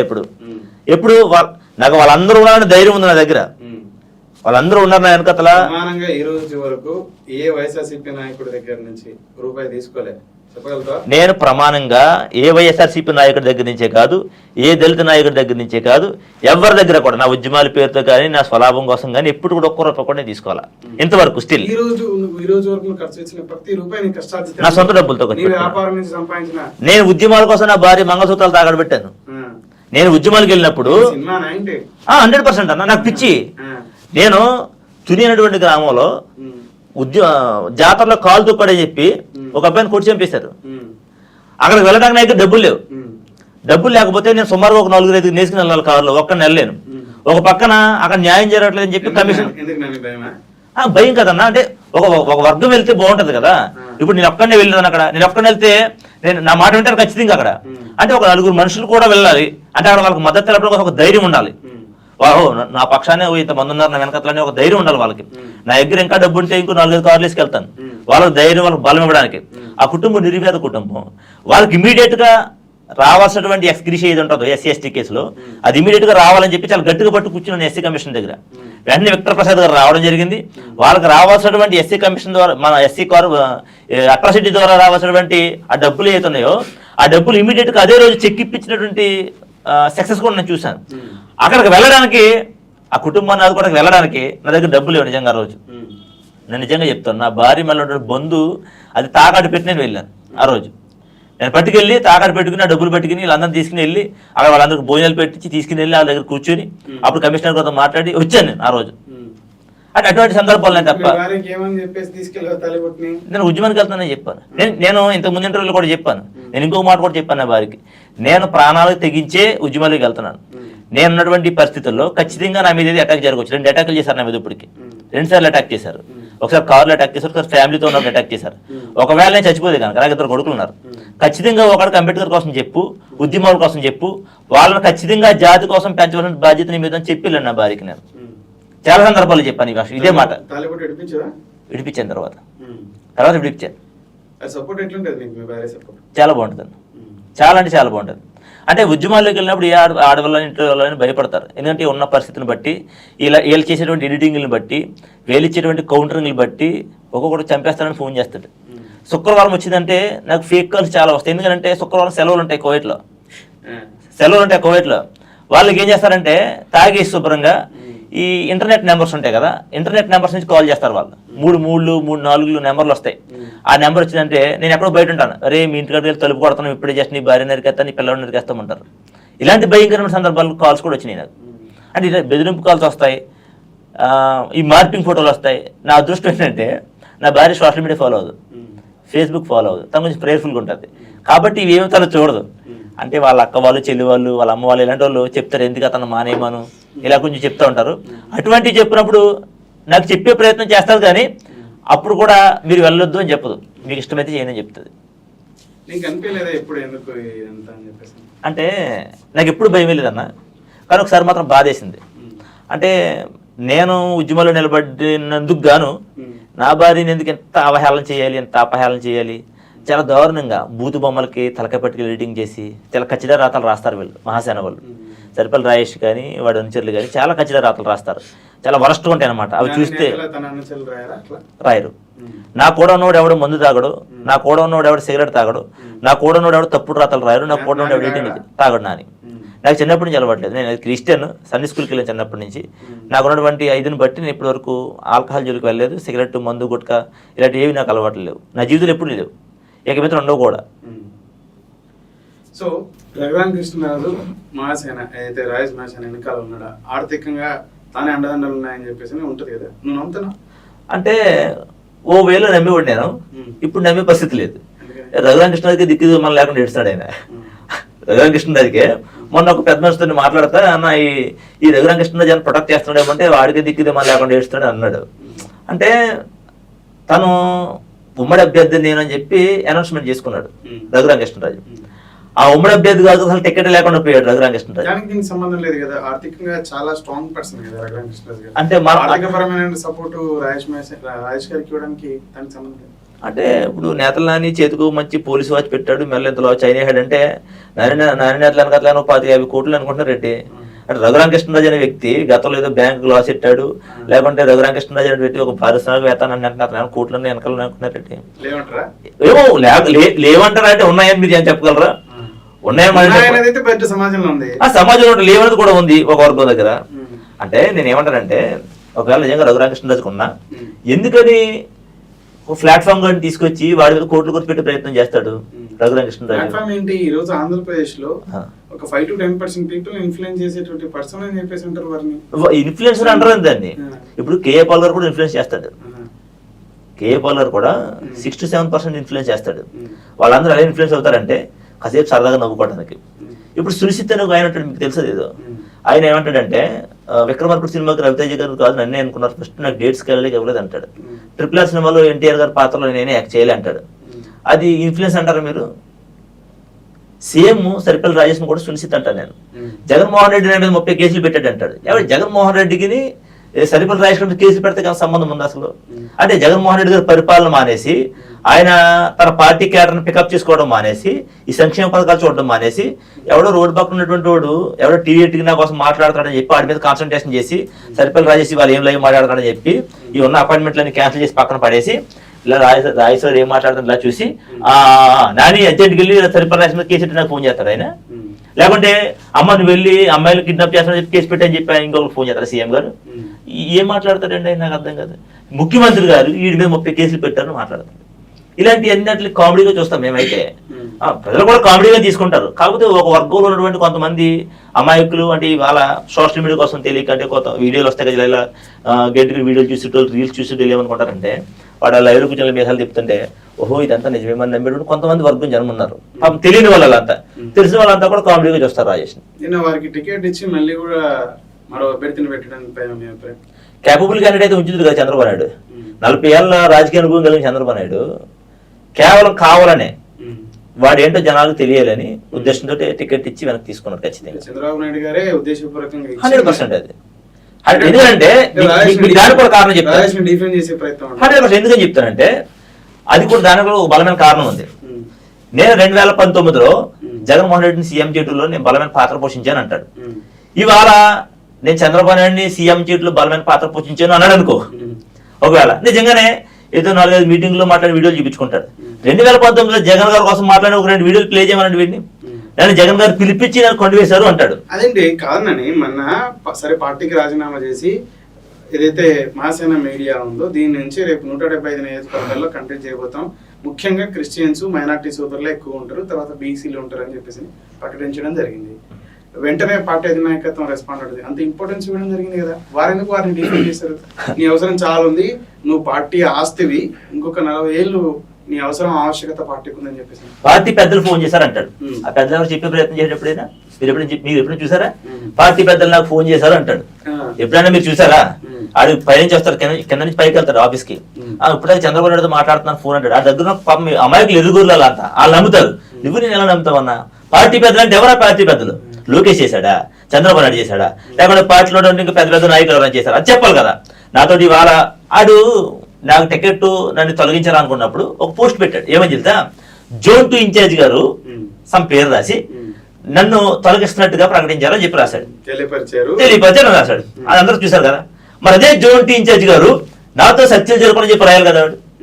లేదే ఫలానా లోకేష్ గారు నన్ను పిలిపించి చర్చలు జరపని రాయాలి కదా. అది ఏమనదు. పార్టీ పెద్దలు పిలిచారు. ఎవరా పార్టీ పెద్దలు? ఎవరా పార్టీ పెద్దలు? ఆ ఊర్లో ఉన్నటువంటి కుర్రగాళ్ళ పార్టీ పెద్దలు అంటే నేనేమంటానంటే, పిఠాపురంలో పవన్ కళ్యాణ్ గారు టికెట్ ఇచ్చిన తర్వాత ఎల్ కొడక ఎం కొడక అని చెప్పి చంద్రబాబు నాయుడు చాలా దుర్భాషలాడారు. ఎవరాళ్ళు? వర్మ గారి బ్యాచ్. దెబ్బకు స్టేట్ లో హడిలిపోయిన చంద్రబాబు నాయుడు గారు, లోకేష్ గారు, తెలుగుదేశం పార్టీ గారు దడదలు ఆడేసింది. వెంటనే వర్మని పిలిపించి, అయ్యా వర్మ, నేను నా క్యాబినెట్ లో మంత్రిగా పెట్టుకుంటాను, నువ్వు పవన్ కళ్యాణ్ గారిని ఎమ్మెల్యే గెలిపించి తీసుకురా, ఇది మన ప్రెస్టీజియస్ విషయం చెప్పి చంద్రబాబు నాయుడు హామీ ఇచ్చాడు వర్మ గారికి. ఆ టైప్ ఆఫ్ హామీ ఏదైనా నాగేస్తారేమో చెప్పి బ్లాక్ మెయిలింగ్ గేమ్ ఆడడం మొదలుపెట్టాడు. రివర్స్ గేర్ లో వస్తానని చెప్పాడు. ఎవడ దేకల. కాబట్టి వెంటనే వెళ్ళిపోయి ఢిల్లీ వెళ్ళాడు. ఢిల్లీ వెళ్ళిన తర్వాత కాంగ్రెస్ లో జాయిన్ అయ్యి చాలా ముమ్మరంగా ప్రయత్నం చేశాడు. కాంగ్రెస్ వాళ్ళు బాబు నువ్వు మాకు వద్దు, నీకు ధనం అని చెప్పారు. ఇమీడియట్ గా వచ్చి వెంటనే నేను తెలుగుదేశంలో కొనసాగుతానని చెప్పి. తను ఎందుకు కాంగ్రెస్ పార్టీలోకి తీసుకోలేదంటారు? ఈ గతంలో హిందూ ధర్మాన్ని పెద్ద ఎత్తున, అలాగే హిందువుల అమ్మాయిల్ని తీసుకొచ్చే, అగ్రకులాలకు సంబంధించిన అమ్మాయిల్ని తీసుకొస్తే దళితులకు ₹1,00,000 బహుమానం ఇస్తా, ఈ వ్యాఖ్యలు పెద్ద ఎత్తున మన వారికి టికెట్ అనౌన్స్ చేసిన తర్వాత సోషల్ మీడియా ద్వారా తిరగడం జరిగింది. అంటే మీకు ఇదే ప్రధాన కారణం అంటారా? అంటే మీకు విషయం గమనించాలి. తెలుగుదేశం పార్టీ ఇచ్చినటువంటి బీఫామ్ అంటే అభ్యర్థికి ప్రకటించి మళ్ళీ వేరే అభ్యర్థిని మార్చడం కానీ, లేకపోతే కాంగ్రెస్ పార్టీలో జాయిన్ చేయించుకోకపోవడం ప్రధాన కారణం ఇదే అంటారా? అంటే ఒకటన్నా మీరు గమనించాలి. ఈ టికెట్ ఇచ్చిన తర్వాత మెజారిటీ ఎవరు ఇతను వ్యతిరేకించారంటే తెలుగుదేశం కార్యకర్తలు వ్యతిరేకించారు. అక్కడ ఉన్న వాళ్ళు తెలుగుదేశం పార్టీ కార్యాలయాన్ని మోతేశారు. జనసేన వాళ్ళంతా కలిపి తెలుగుదేశం పార్టీ పార్లమెంట్ ఇన్ఛార్జ్ బాలయోగ్ గారు అబ్బాయి పగ్గలు కొట్టారు. ఇంత స్థాయిలో అల్లరి జరిగితే కార్యకర్తల మనోభావాలు పార్టీ అధినాయకుడు పట్టించుకోవాలా వద్దా? పట్టించుకుని ఇవాళ అక్కడి నుంచి తొలగించారు తప్ప, at the same time Hindu సంఘాలన్నీ కూడా వ్యతిరేకించినాయి. మీరు ఇక్కడ రాజేషన్ తప్పించకపోతే ఆంధ్ర రాష్ట్ర వ్యాప్తంగా మా హిందూ సంఘాలన్నీ కూడా తెలుగుదేశం పార్టీ వ్యతిరేకంగా పనిచేస్తామని చెప్పాయి. ఈ కారణం చేత రాజేషన్ తప్పించేశారు. దట్టింగ్ కూడా ఏంటంటే, మీకు ఇందాక చెప్తున్న మధ్యలో ఆగిపోయాం మనం. జగన్మోహన్ రెడ్డి గారు 2019లో నేనే గెలిపించానని చెప్పి ఏ మాదిరిగా ఇప్పుడు డిఫెండ్ చేస్తున్నాడు వీడు. రేపు ఒకవేళ పొరపాటున అంటే రాడు చంద్రబాబు నాయుడు అధికారంలోకి, చంద్రబాబు అధికారంలోకి వస్తే ఇదిగో చంద్రబాబు నాయుడు అధికారంలో తీసుకోవడానికి నేనే కారణం అని చెప్పి ఎక్కడ సెల్ఫ్ డబ్బా కొడతాడని చెప్పి ముందే పీకి పక్కన పడుతున్నారు. అంటే ఈ మౌత్ పబ్లిసిటీ ఎలా ఉంటుందంటే రాజేష్ది, అంతా నేనే చేశాను, నా వల్లే జరిగింది, నా వల్ల చంద్రబాబు నాయుడు సీఎం అయ్యని ఒక ఇదిని తీసుకొస్తాడు. ఇప్పుడు పిఠాపురంలో వర్మకి హామీ ఇచ్చారు. At the same time Saripalli Rajesh కూడా టికెట్ ని తప్పించేశారు. కాబట్టి నాకు కూడా ఒక హామీ ఇవ్వాలని చాలా గట్టిగా ట్రై చేశాడు. బ్లాక్ మెయిలింగ్ పాలిటిక్స్ ట్రై చేశాడు. మీరు నేను ఒక వీడియో పోస్ట్ చేసి మీరు చూసారా లేదు, గతంలో వైఎస్ఆర్ కాంగ్రెస్ పార్టీ నుంచి బయటకు వచ్చిన తర్వాత, పార్టీ బయట పంపేసిన తర్వాత, ఇదిగో నేను మహాసభ తరఫున పార్టీ పెడతానని చెప్పాడు. అయిపోయాయి. తర్వాత తెలుగుదేశం పార్టీ నుంచి బయటకు వచ్చిన తర్వాత ఇదిగో నేను పార్టీ పెడతాను మళ్ళీ స్టేట్మెంట్ ఇచ్చాడు. అయిపోయాయి. అంటే ఒక మాట మీద కానీ ఒక స్టేట్మెంట్ మీద కానీ నిలకడగలిగిన వ్యక్తి కాదు. రోజు ఎన్ని గంటలు కేటాయిస్తానని రాజేష్ చర్యల్ని అబ్జర్వ్ చేయడానికి అంటే పర్టికులర్ గా కేటాయించాను. మీరు ఈ గత వారం రోజులుగా చూసుకుని నేను పట్టించుకోలేదు. అంటే నా పనులు చూసుకుంటాను, నా వ్యాపారాలు చూసుకుంటాను, నా పిల్లలతో కాసేపు స్పెండ్ చేస్తాను. ఆ తర్వాతే ఏదైనా రోజు గంట కేటాయిస్తా అంటే గంట ఏం కేటాయించాను. ఎప్పుడైనా ఖాళీ ఉన్నప్పుడు ఒక వీడియో మాట్లాడుతాను టైం మీద. ట్రెండింగ్ నడుస్తూ ఉంది అనుకో ఏదైనా ఒక టాపిక్ మీద, అది నాకు చాలా మంది పంపిస్తూ ఉంటారు. అన్న దీని మీద మాట్లాడు పబ్లిక్ కోరుకుంటారు. నాకు వాట్సాప్ లో బుర్ర తినేస్తూ ఉంటారు. అన్న ఇంక ఇది ఇలా మాట్లాడతాడు ఏంటి, పిచ్చికి ఏంటికి ఈ విధంగా మాట్లాడతాడు. గతంలో రాజేష్ ఏమన్నాడు అంటే వివక్ష లేదు అన్నాడు, వివక్ష పోయింది అన్నాడు. అదే రాజేష్ వివక్షతోటి నన్ను తొక్కేశారు అన్నాడు. వాడి వరకు వచ్చినప్పుడు వివక్ష వచ్చింది, పబ్లిక్ విషయానికి వచ్చేసరికి వివక్ష లేదు అని మాట్లాడాడు గతంలో. సో ఇటువంటి విషయాల మీద కౌంటరింగ్ చేయమన్నప్పుడు నేను మాట్లాడుతూ ఉంటాను అప్పుడప్పుడు. బాబాసాహెబ్ అంబేద్కర్ రాసిన రాజ్యాంగాన్ని మార్చాలి, ఆయన రచనలు ఫీడ్ అవుట్ అయిపోయినాయి అన్నాడు. మరొక మాట ఏమన్నాడు, కౌంటర్ చేయమని సూచనలు ఎవరు ఇచ్చారు? అర్థం కాదు. కౌంటర్ చేయమని సూచనలు ఎవరు ఇస్తా ఉంటారు? నాకు ఎవరు సూచనలు ఎవరు? పబ్లిక్ అడుగుతారు నన్ను. పబ్లిక్ కోరుకుంటారు వాళ్ళు, నాయకులు కాదు. నాయకులకి అన్న యాక్చువల్గా ఏంటంటే మీరు ఇప్పుడు గమనించాలి, సరిపల్లి రాజేష్ మీదే కనుక ఎంత స్థాయి మీరు పెద్ద లీడర్ అనుకుంటున్నారు కదా, 4 to 5% మెంబర్స్ అనుకుంటున్నారు కదా, మీరు ఎప్పుడైనా వాడు రోజా గారి మీద వీడియోలు చేశాడు, ఎమ్మెల్యేలు అందరి మీద వీడియోలు చేశాడు, కొడాలి నాని మీద చేశాడు, అనంతబాబు అందరి మీద చేశాడు వీడియో. ఏ ఒక్కరైనా వాడి కోసం తిరిగి మాట్లాడడం చూసారు మీరు? ఒక ఎమ్మెల్యే కనీసం, ఒక జడ్పీటీసీ కనీసం వాడి కోసం మాట్లాడి రివర్స్ లో కౌంటర్ అవ్వడం చూసారు మీరు ఎప్పుడైనా? వాడిని పట్టించుకోరు. వాడిని ఒక సునిశ్చితంగా చూస్తారు వీళ్ళంతా. వైసీపీలు అందరూ కూడా, నేను చాలాసార్లు చూసాను, విన్నాను కూడా వీళ్ళు కాన్వర్జేషన్స్. ఏంటి అసలు ఏంటంటే వాడు కామెడీ పిసుదుడు అంటారు వాడిని. అంత లైట్ తీసుకుంటారు వాడిని. వాడేంటంటే వ్యూయర్షిప్ ఉంది కదా, ఆ వ్యూయర్షిప్ కూడా అంతా ఎవరంటే పాపం గతంలో పవన్ కళ్యాణ్ పొగిడితే పవన్ కళ్యాణ్ అభిమానులు అందరూ కూడా డబ్బులు పంపించి వెళ్ళి సబ్స్క్రైబ్ చేసుకున్నారు ఛానల్స్. ఆ వ్యూయర్షిప్ తప్ప మీరు మామూలుగా చూసుకుంటే కూడా సామాన్య ప్రజలు ఎవరు అంత ఇన్ఫ్లుయెన్స్ అయ్యి రాజేష్ వీడి నాని వ్యూవర్షిప్ కూడా వైసీపీ కార్యకర్తలు, వైసీపీ నాయకులు 100% ఉంటారు. అదే వైసీపీ వాళ్ళే కాదు, ఎవరైతే రాజేష్ అంటే కిట్టదో వాళ్ళని కూడా చూస్తారు. నేను చూస్తూ ఉంటాను అవన్నీ. కింద కామెంట్స్ రాస్తారన్న, నన్ను బూతులు రాస్తారు, నా మీద బూతులు రాస్తారు, ఫేక్ ఐడియాలతో వచ్చి ఇప్పుడు 2019 నుంచి 2024 ఈ 5 సంవత్సరాలలో దళితుల ఉన్నతి కోసం జగన్మోహన్ రెడ్డి గారు చాలా వరకు కృషి చేశారని చెప్పేసి అని మీరు మాట్లాడుతూ ఉంటారు. దళిత నాయకుల మీద పెద్ద ఎత్తున దాడి, దళిత నాయకులకు అవమానాలు అని చెప్పేసి మరో వర్గం మాట్లాడుతూ ఉంటారు. దీన్ని ఎలా చెప్పుకోవచ్చు నాని అంటే నా దళిత సామాజిక వర్గం అంటే అన్నగారిన సామాజిక వర్గం ఏదవుతుందో, ఎంతవరకు మా సామాజిక వర్గాలు ఎప్పుడు కూడా ఒక 10,000 రూపాయలు ప్రభుత్వ సొమ్ము తిన్నటువంటి దాఖలా లేవు ఎక్కడ కూడా. మీరు తెలుగు రాష్ట్రాలు రెండేట్లో కూడా చూసుకుంటే ప్రభుత్వ ఖజానా నుంచి ఇది ప్రభుత్వ సొమ్ము అని చెప్పి పెన్షన్ డబ్బులు తప్ప స్వతహాగా ఏ పథకం ద్వారా కూడా అన్ని, అంటే టీడీపీలో దళితులుంటారు, వైసీపీలో దళితులుంటారు, జనసేనలో దళితులుంటారు. టీడీపీ అధికారులకు వచ్చిందనుకో, ఆ టీడీపీలోని కార్యకర్తలు కొంతమంది ఎవరైతే ఎస్సీలు ఉంటారో వాళ్ళకి మాత్రం కార్పొరేషన్ లోన్లు, కార్పొరేషన్లో కార్లు ఇలాంటివి వస్తూ ఉంటాయి. లేదు జనసేన అధికారులకు వస్తే జనసేనలో ఫేవర్గా ఉన్న వాళ్ళకి వస్తాయి, వైసీపీ అధికారులకు వస్తే కాంగ్రెస్ అధికారులు వస్తే వస్తాయి. కానీ వైసీపీ అధికారులకు వచ్చిన తర్వాత మొట్టమొదటిసారి అంటే ప్రతి రాజకీయ నాయకుడు వాగ్దానాలు చేస్తాడు. వైఎస్ జగన్మోహన్ రెడ్డి గారు కూడా వాగ్దానం చేసి ఏమన్నాడంటే, ఆయన నేను కులాన్ని చూడను, మతాన్ని చూడను, పార్టీని చూడను, రాజకీయాలు చూడను, రాజకీయాలు చేయను అన్నాడు.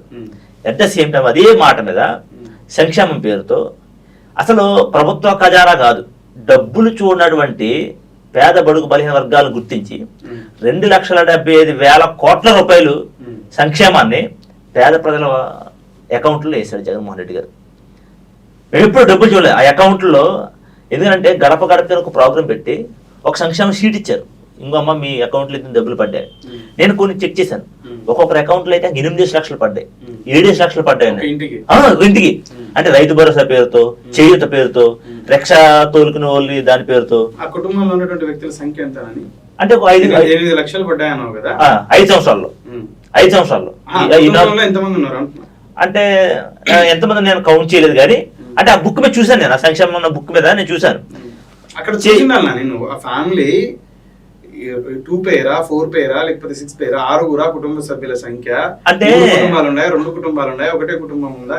అంటే ఎలాగంటే తల్లి తండ్రి ఉంటారు, అదే ఇంట్లో ఆడపడుచు ఉంటది, ఆడపడుచు ఉంటది. సపోజ్ భర్త చనిపోయి లేకపోతే భర్త వదిలేసో ఇంట్లో ఉంటది ఒంటరిగా. అదే ఇంట్లో భార్య భర్తలు ఉంటారు, ఒక 2 పిల్లలు ఉంటారు, వాళ్ళకి అమ్మఒడి పడుతుంది, వీళ్ళకి విద్యా దీవెన పడుతుంది, చదువుకున్న పిల్లలకి విద్యా దీవెన పడుతుంది. అట్ ద సేమ్ టైం వాళ్ళు బీసీ కులస్తులు అయితే కనుక, ఈ మగ్గం కార్మికులు అయితే కనుక 15,000 రూపాయలు అయితే పడుతుంది. 40 సంవత్సరాల దాటిన ముసలాం ఉందంటే ఆవిడకి చేతి కింద ఒక 45,000 రూపాయలు ఆవిడకి పడతాయి. ఈ మాదిరిగా డోక్రాలు ఉంటే డోక్రాలకు సంబంధించినటువంటి రుణమాఫీ పడుతుంది. ఈ మాదిరిగా సంక్షేమం ఏదైతే ఉందో రైతు భరోసా పడుతుంది, ల్యాండ్ ఉంటే పెద్దానికి ల్యాండ్ ఉంటే. ఈ మాదిరిగా ఈ 4 సంవత్సరాల్లోనే ఇంత సంక్షేమం పడిందని చెప్పి, ఇంత అమౌంట్ అని చెప్పేసి లక్షల రూపాయలు అకౌంట్లు వేశారు. లక్షల రూపాయలే. అంటే 10,000 చూడనటువంటి మొక్కలు 2,75,000 కోట్లు డైరెక్ట్ గా ఎవరైతే వెనుకబడిన వర్గాలు ఉన్నారో ఆర్థికంగా వాళ్ళకి అందించడం జరిగింది. ఆ వెనుకబడిన వర్గాలలో నా జాతి ఎక్కువ ఉంది, వాళ్ళకు ఎక్కువ లబ్ధి చేకూరింది. గతంలో ఏ నాయకుడి పాలన కూడా జరగలేదు మీరు చెప్పారు. గతంలో ఏ నాయకుడు పాలనలో కూడా ఇట్లా జరగలేదు.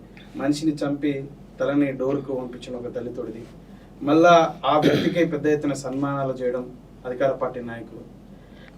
ఇప్పుడు మనం మాట్లాడుకునే సమయానికే గతంలో ఒక దళితుడి మీద శిరోమండనం చేసి వారికి జడ్జి గారు శిక్షణ విధించడం జరిగింది, తోట త్రిమూర్తుల గారికి. అనంతబాబు, మీరు ఇందాక తీసుకొచ్చిన పేరు ఎమ్మెల్సీ అనంతబాబు గారి ఉదంతం తీసుకొచ్చాం, డాక్టర్ సుధాకర్ గారి ఉదంతం తీసుకొచ్చాం. ఇవన్నీ 5 సంవత్సరాలు దళితుల మీద పెద్ద ఎత్తున దాడులు, అవమాన నాయకుల్ని సైతం పెద్ద ఎత్తున అవమానించడం జరిగిందని చెప్పేసి ఈ వాదన నిజం లేదంటారా? నిజం లేదని అన్నాను. కొంతవరకు నిజం ఉంది. దీంట్లో ప్రతిపక్ష పార్టీ ఒక రాజకీయ పార్టీ మీద కుట్ర చాలా ఎక్కువ ఉంది. అంటే ఒక కుట్ర, ఇప్పుడు అనంతబాబుని ఒక దళితుని చంపి డోర్ డెలివరీ చేయమని తెలుగుదేశం చెప్తుందా? అనంతబాబు నీ డ్రైవర్ని చంపు, దళితుని తలకాయని వాళ్ళ ఇంటికి పంపి పార్సల్ చేయని చెప్పేసి తెలుగుదేశం లేకపోతే జనసేన చెప్పిందంటారా? మీరు కూడా రాంగ్ విన్నట్టున్నారు. తలకాయ పంపించలే, బాడీనే తీసుకొచ్చాడు కారులో. ఇప్పుడు అనంతబాబు అనే వ్యక్తి అంటే డోర్ డెలివరీ చేశాడు అంటున్నారు కదా, దళితుని చంపాడు కదా. ఇప్పుడు అనంతబాబు అనే వ్యక్తి వస్తుంటే ఊరేగింపులు చేస్తున్నారని మీరే అంటున్నారు. అంటే ఆ ఊరేగింపులు చేసిన వాటిలో చూసాం కదా, వాళ్ళంతా దళితులే ఊరేగింపు చేసిన వాళ్ళంతా కూడా. అంటే హైదరాబాద్ లో ఉన్న నరసింహకి లేకపోతే రాజులో ఉన్న నేతల నాయకే తెలుసా సుబ్రహ్మణ్య దళితులని? అక్కడ ఎవరైతే ర్యాలీ చేస్తున్నారో ఆ దళితులందరూ తెలియజే సుబ్రహ్మణ్యం దళితుని చంపడనే విషయం. అంటే ఒక ఇద్దరు వ్యక్తుల మధ్యన గొడవని పర్సనల్ గొడవని అక్కడ సుబ్రహ్మణ్యం ప్లేస్లో రెడ్డి ఉండుంటే అదే జరుగును, రాజున్న అదే జరుగును, కాపున్న అదే జరుగును. అక్కడ సుబ్రహ్మణ్యంకి అనంతబాబుకి మధ్యలో గొడవ అది. అంటే నా ఉద్దేశం, నా పర్సనల్ ఉద్దేశం ఏంటంటే అనంతబాబు అనే వ్యక్తి ఒక ఎమ్మెల్సీ, కొన్ని వేల మంది అభిమానులను అక్కడ కలిగినటువంటి వ్యక్తి. ఆయన తలుచుకుంటే నా మీద అటాక్ వచ్చాడని చెప్పి గన్మ్యాన్తో కల్పించేయచ్చు. అలా చేయలేదు. పోనీ సరే చంపేసిన తర్వాత అయినా అరే బాబు సూర్యరావు ఇట్రా, రే బంగారావు ఇట్రా, లేదా అనంతబాబు ఇట్రా, నేను చంపేశాను నేరాన్ని మీదేసుకోవాలంటే ఒప్పుకోవడానికి 100 మంది వస్తారు. ఆ పని చేయలేదు. కానీ చంపాడు. చంపినోడు బాడీని మిస్సే చేయలేదు, ఇంటికి తీసుకెళ్ళి దగ్గర అప్పు చెప్పాడు. దీనికి డోర్ డెలివరీ అని పేరు పెట్టింది ప్రతిపక్షం. అని నేను ఏమన్నానంటే చంపినందుకు తప్పు, చంపడం తప్పు. ఈ చంపిన నేరానికి గాను అనంతబాబు మీద కేసు ఫైల్ చేశారు. ఒక ఎమ్మెల్సీని ఆన్ ది స్పాట్ రిమాండ్కి పంపించారు. అంటే మీ ఉద్దేశంలో న్యాయం చేయడం అంటే అనంతబాబుని వెంటనే చంపేలా, అప్పుడు జగన్మోహన్ రెడ్డి న్యాయం చేసినట్టు అవుద్దా? లేకపోతే అనంతబాబుని కూడా చంపేసి ఇంటికి డోర్ డెలివరీ చేసేయాలా? చట్ట ప్రకారంగా ముఖ్యమంత్రి వ్యవహరించాడా లేదా? తప్పు చేశాడు. తప్పు చేసిన వాడి అది నిజమా కాదనేది చట్టాలు తేల్చాలా. అందుకోసమే పోలీస్ వ్యవస్థ కేసు నమోదు చేసింది. ఇమీడియట్గా అనంతబాబుని అరెస్టు చేశారు. ఒక ఎమ్మెల్సీ అయినటువంటి అనంతబాబుని జైలుకి పంపించారు. జైలు నుంచి వచ్చాడు బయటికి. ఇందులో జగన్మోహన్ రెడ్డికి ఏం చేస్తాడు? ఆయన బెయిల్ జగన్మోహన్ రెడ్డి తీసుకొచ్చి అడిగినా, లేకుంటే కేసు కట్టొద్దని చెప్పి సెక్షన్లు మార్చని చెప్పి జగన్మోహన్ రెడ్డి గారు ఏమైనా ఇన్ఫ్లుయెన్స్ చేసి అడిగినా, డైరెక్ట్ కమిషనర్ వచ్చాడు, ఎస్సీ కమిషనర్ వచ్చాడు, ఛార్జ్ షీట్ వేయించాడు. మీరు కేసు ఫైల్ అంతా చదవండి ఒకసారి, తెలుస్తుంది ఏ కారణం చేత మర్డర్ చేయడం జరిగింది, వాళ్ళిద్దరి మధ్య గొడవ ఏంటి, ఇది కూడా తెలుసుకుని మాట్లాడాలి. ఎందుకంటే వాళ్ళిద్దరి మధ్య ఆ పర్సనల్ గొడవని మనం మాట్లాడుకోకూడదు. అది కేసు ఇంకా నడుస్తూ ఉంది కాబట్టి కోర్టులో ఉన్న కేసుని మనం మాట్లాడుకోకూడదు. వాళ్ళిద్దరి మధ్య ఒక పర్సనల్ గొడవ అది. ఆ డ్రైవర్ సుబ్రహ్మణ్యానికి అనంతబాబుకి మధ్య ఒక పర్సనల్ గొడవ అది. వాళ్ళిద్దరి మధ్య ఉన్న గొడవని ఈ మాదిరిగా డోర్ డెలివరీ అని ఒక పేరు పెట్టారు. చాలా గొప్పగా చెప్పుకొచ్చున్నావు ఉన్న తెలుగుతో. జగన్మోహన్ రెడ్డి గారు ఆ ఇష్యూ జరిగిన తర్వాత వారి మీద చర్యలు తీసుకోవడం జరిగింది. తర్వాత న్యాయస్థానంలో వాళ్ళకి బెయిల్ వస్తే జగన్మోహన్ రెడ్డి గారు ఏం చేశారని చెప్పేసి పార్టీ నుంచి సస్పెండ్ ఎందుకు చేయలే అని ప్రధాన విమర్శ. అటువంటి హంతకుల్ని పార్టీలో ముందుకు తీసుకెళ్లడం ఏంటి, ఆ వ్యక్తుల చేత పార్టీని ఆ ప్రాంతంలో నడిపించడం ఏంటి అని మీరు ఇచ్చే సమాధానం? అంటే హంతకుడు అనే విషయం మనిషిని చంపడం అయితే తప్పు కదా, వ్యక్తిగతమైన కారణమైనా సమాజంలో మరో కారణమైనా ఏ కారణమైనా అటువంటి అది చంపి మళ్ళీ క్రూరాతి క్రూరంగా ఆ శవాన్ని వాళ్ళ ఇంటికి, ఆ బాడీని, ఆ భౌతిక కాయాన్ని వాళ్ళ ఇంటికి పంపించాడు. ఆ విధమైనటువంటి మైండ్ సెట్ ని తన పార్టీ కోసం, పార్టీ వృద్ధి కోసం వాడుకోవడం, ఉంచుకోవడం అనేది సభమాట. అంటే అంటే మాటలు డైలాగ్స్ బాగుంటాయి కదా సినిమాల్లో విన్నాము, లేకపోతే ప్రాసకాసం బాగుంటాయి అని చెప్పి క్రూరం ఘోరం ఇలాంటి పెద్ద పెద్ద మాటలన్నీ మాట్లాడుకుంటే సింపతి వస్తుందేమో కానీ జరిగింది ఏమి మారిపోదు కదా. వాస్తవానికి నేను ఇందాక కూడా చెప్పాను, ఆ కేసు ఫైల్ చదవండి. అంటే మర్యాదగా తీసుకెళ్ళి చెప్పండి ఎందుకు జగన్మోహన్ రెడ్డి నాయకత్వాన్ని అభిమానించడంలో జీర్ణించుకోనట్టు. అంటే నేను జగన్మోహన్ రెడ్డిని సపోర్ట్ చేయాలి. జగన్మోహన్ రెడ్డి ఏమన్నా దళితులు చంపండి అని పిలిపించాడు అనంతబాబుకి ఏమన్నా? అంటే జగన్మోహన్ రెడ్డి నాయకత్వం సపోర్ట్ చేయడానికి జగన్మోహన్ రెడ్డి ఏమన్నా అనంతబాబుని వెళ్ళి నిజం చంపేసి అది ఇమీడియట్ డోర్ డెలివరీ చేయని చెప్పాడు జగన్మోహన్ రెడ్డి గారు ఏమన్నా?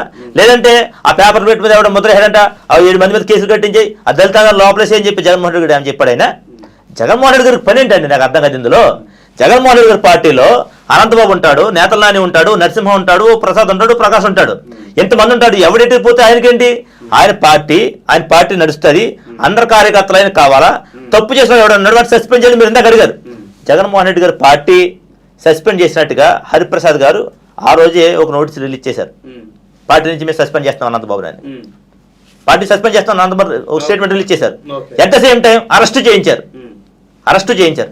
అంతకంటే ఏం చేయాలని ప్రజలు కోరుకునేది నాకు అర్థం కాదు.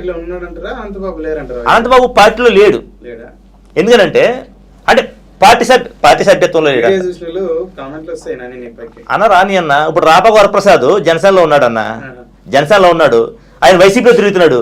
అంటే ఇప్పుడు ఆయన జనసేనలో ఉన్నట్టు లేనట్టు అంటే వైసీపీ కంటు వేసుకున్నది మాత్రం వైసీపీ అయిపోతాడా? వైసీపీ కంటు వేసుకున్న ప్రతి ఒక్కరు వైసీపీ అయిపోతాడా? జగన్మోహన్ రెడ్డి గారు అడ్రస్ చేసిన మీటింగ్లలో పక్కన కూర్చుంటే వైసీపీ నాయకుడు ఉంటారా ఎమ్మెల్సీ అనంతబాబు అన్న? ఇప్పుడు వైసీపీ పార్టీ కండక్ట్ చేసినటువంటి ముఖ్యమైనటువంటి మీటింగ్లలో ఉంటే, అది కూడా ముఖ్య నాయకులతో ఉంటే వైసీపీ పార్టీ నాయకుడు ఎవరు అంటే తెలుగుదేశం పార్టీలో ఎవరు కూడా మటలు చేసిన ఎవరు లేడా? జనసేన పార్టీలో రేపులు చేసిన ఎవరు లేడా? అంటే వాళ్ళు ఇప్పుడు పార్టీలో అందరు నాయకులు కావాలి. ఇప్పుడు అనంతబాబు వెనకతల ప్రతి నియోజకవర్గంలోనూ 5,000 10,000 ఓట్లు ఉన్నాయి. అతను ఓటింగ్ నాయకుడికి కావాలి. 175 నియోజకవర్గాలు, ప్రతి నియోజకవర్గంలో 5,000 ఓట్లు ఇన్ఫ్లుయెన్స్ చేయగలిగే అంటే కాపు సామాజిక వర్గంలో ప్రతి నియోజకవర్గంలో అనంతబాబు ఇన్ఫ్లుయెన్స్ ఉంటుంది ఖచ్చితంగా. ఆ స్థాయి నేను ఎందుకు అదే చెప్పాను మీకు. అనంతబాబు అనే వ్యక్తి పిలుపునిస్తే ఓ 100 మంది 200 మంది వస్తారు ఆ నేరాన్ని నేర్చుకోవడానికి మీద. అదే ఇది జగన్. నేను అనంతబాబు అన్న కాపు సమాజం అంటే నేను ఇక్కడ అన్న అనంతబాబుని మద్దతు ఇవ్వాలని, అనంతబాబుని సపోర్ట్ చేయాలని ఇది వీడియో మాట్లాడలేదన్న నేను. ప్రతిపక్షము జరిగిన విషయాన్ని పెద్దగా చిత్రీకరించి ఇది డోర్ డెలివరీ ఒక పేరు దానికి పెట్టి దాన్ని తప్పుదో పట్టించిందని చెప్తున్నాను నేను. ఓకే అన్న, నీ కుటుంబంలో ఏదైనా ఇన్సిడెంట్ జరిగితే ఇప్పుడు నా భార్య మీద ఫోటో ఎడిటింగ్ చేశారని నేను చెప్తున్నాను కదా, నువ్వు విన్నావు అంతే. జస్ట్ ఆ బాధ ఎలా ఉంటుంది, ఆ పెయిన్ ఎలా ఉంటుంది నాకే తెలుసు అంతే కదా. ఎవడి వ్యక్తిగత విషయాలు పడుకు ఉంటాయి. ఇప్పుడు నేను వైసీపీలో ఉన్నాను కాబట్టి నా భార్యని బట్టలు ఇప్పేసిన ఇలా కూర్చొని నవ్వుకుని కూర్చోవాలి. నేను వైసీపీలో ఉన్నాను కాబట్టి నా కుటుంబం మీదకి వచ్చి నా కొడుకు మీద దాడి చేశారు. నేను ఇలా పల్లికి ఇచ్చుకుని ఇలా చేతులు కట్టు కూర్చోవాలా నేను? అంటే నేను పార్టీలో ఉన్నాను కాబట్టి అన్ని చేతులు కట్టుకుని కూర్చోవాలా? లేకుంటే నేను పార్టీలో ఉన్నాను కాబట్టి ఎవడేం చేసినా చేసుకున్నామని చెప్పాలా? ఎవడి వ్యక్తిగతం వాడిది. ఆడి వ్యక్తిగత ప్రకారం చేశాడు. తప్పు చేసిన కాబట్టి జైలుకి వెళ్ళాడు, శిక్ష అనుభవించాడు. రేపన్న రోజును ఎల్లుండన్న రోజును వీళ్ళ తోట తిరుమతికి శిక్ష పడినట్టు వాడికి శిక్ష పడుతుంది, పోతాడు జైలుకి. చట్టాలు తన పని తాను చేసుకుపోతాయి. జగన్మోహన్ రెడ్డి గారు ఏం చేస్తాడు అందులో నాకు అర్థం కాదు. ఈ తోట తిరుమతులు ఉదాహరణ పైన అంటే తోట తిరుమతులు గారు నా చిన్నతనంలో సుమారు 28 సంవత్సరాల క్రితం ఒక శిరోముండం అనేటువంటి ఒక ఘటన జరిగింది. మీ ప్రాంతాల్లో ఎందుకని అగ్రకులాలకు సంబంధించిన నాయకుల మీద దళితుల మీద పెద్ద ఎత్తున ఈ పోకడాలకు ముందుకు వెళ్తున్నారంటారు? అంటే మా పార్టీలో మా ప్రాంతంలోనే జరగట్లా, అన్ని ప్రాంతాల్లో జరుగుతున్నాయి. మా ప్రాంతంలో అవేర్నెస్ ఎక్కువ ఉండడం వల్ల అది బయటకు వస్తున్నాయి. ఉద్యమకారులు మా ప్రాంతంలో ఎక్కువ ఉండడం వల్ల దాన్ని బయటికి తీసుకొస్తున్నాం మేము.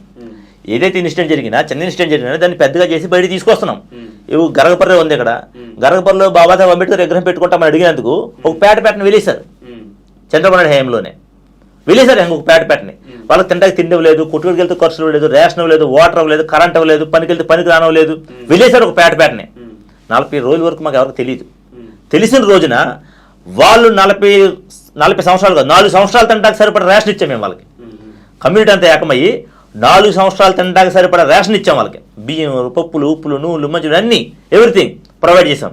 దాని మీద ఉద్యమం చేసాం. జగన్మోహన్ రెడ్డి గారు కూడా వచ్చాడు అక్కడికి ఆ రోజున ప్రతిపక్షంలో ఉండి. అంటే ఒక విగ్రహం పెట్టుకుంటాం ఎందుకు వెళ్ళేశారు. ఆ విషయం కూడా పోరాటంలోకి వచ్చిన తర్వాత పెద్దగా చూపించాం. అంటే మా ప్రాంతంలో ఏం జరిగినా ఉద్యమకారులు ఎక్కువ, సామాజిక స్పృహ ఎక్కువ ఉంటుంది. దాని మీద ఇష్యూ బయటకు వస్తుంది ఎక్కువగా.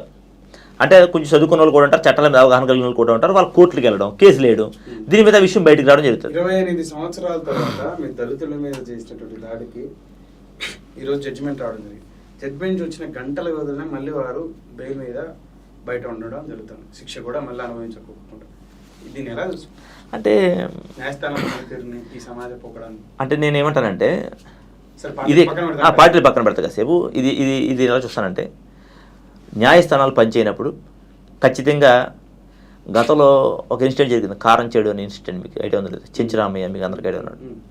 చెంచురామయ్య ఎలా చనిపోయాడు అనేది అందరికీ తెలుసు.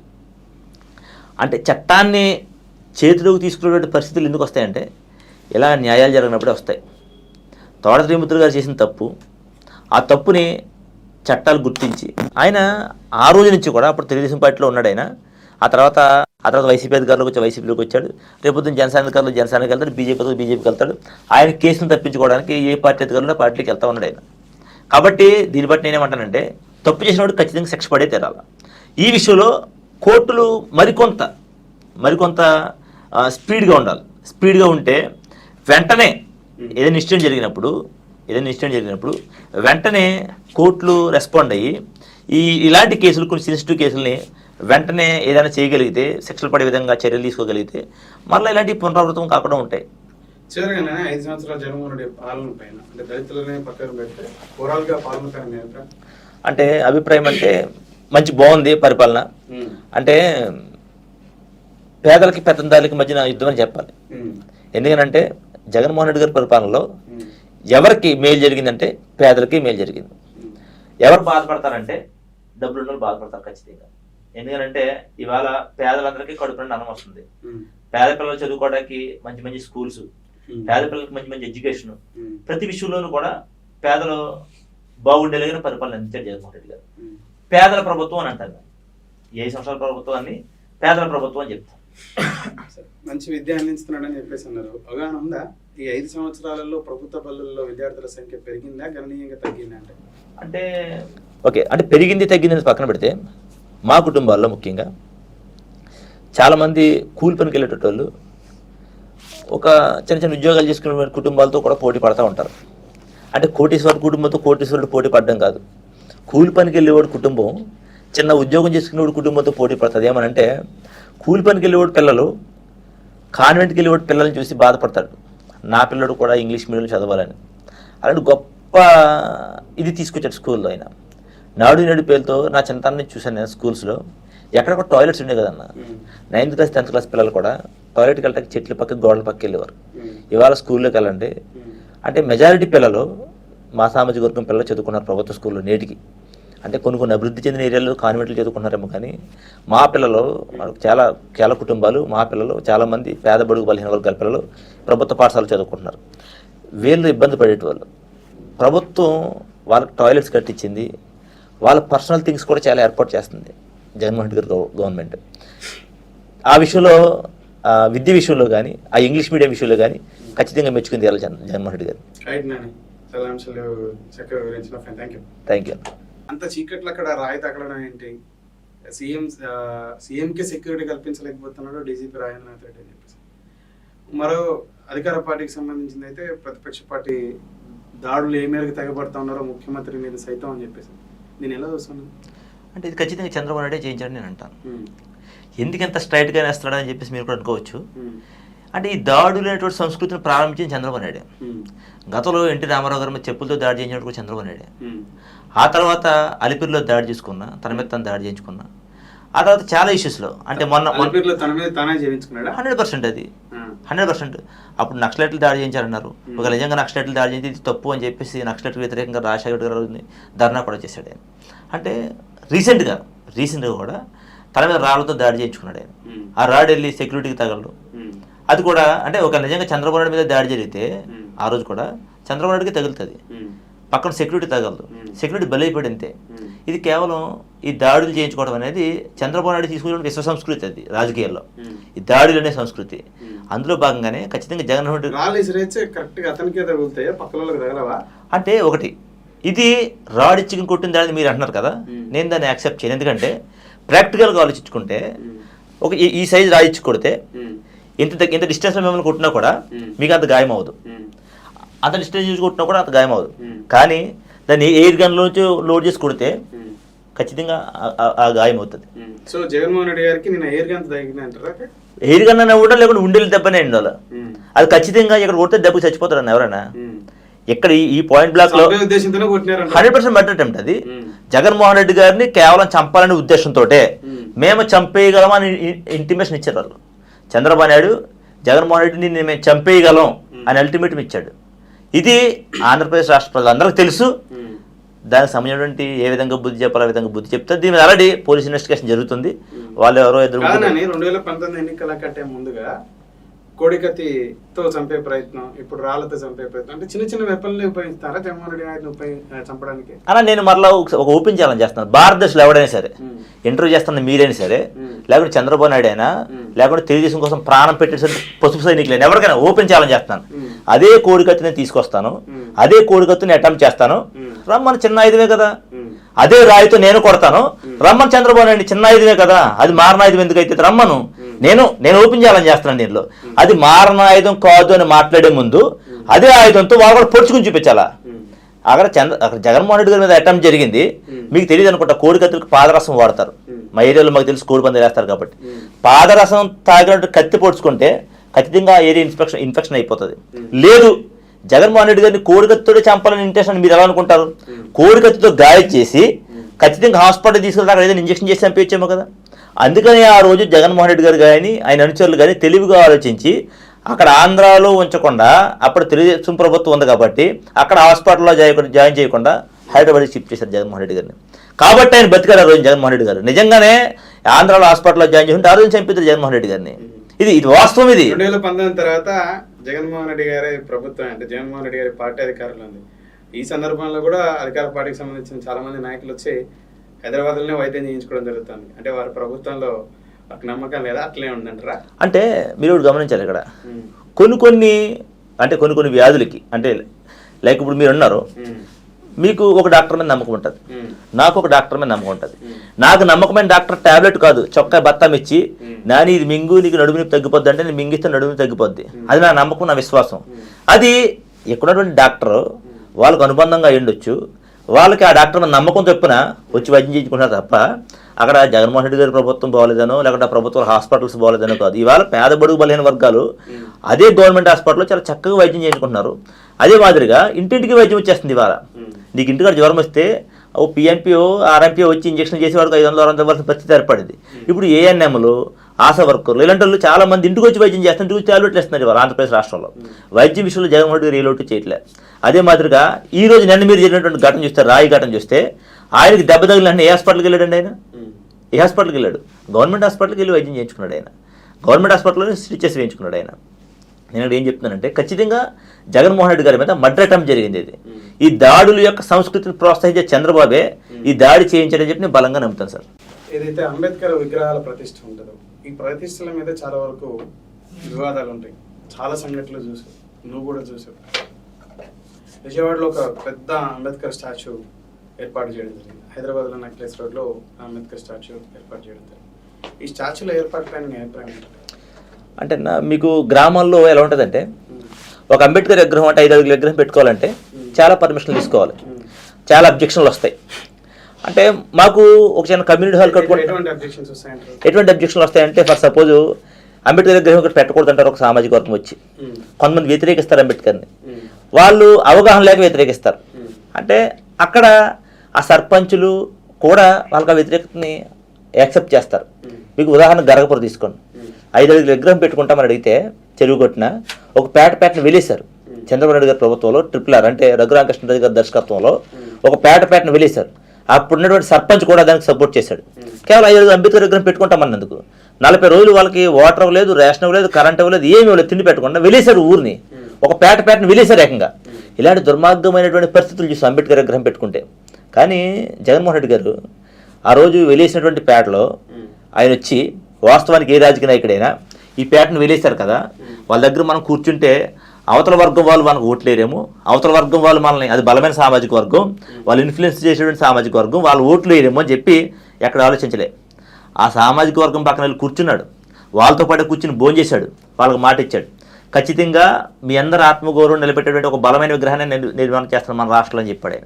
మాట ఇచ్చిన ప్రకారంగా 5 అడుగుల విగ్రహాన్ని పెట్టుకుంటే చంద్రబాబు నాయుడు గవర్నమెంట్లో వెలేశారు కదా మా పేటని. 206 అడుగుల ఎత్తులో కట్టాడు విగ్రహాన్ని, బాబాసాహెబ్ అంబేద్కర్ విగ్రహాన్ని.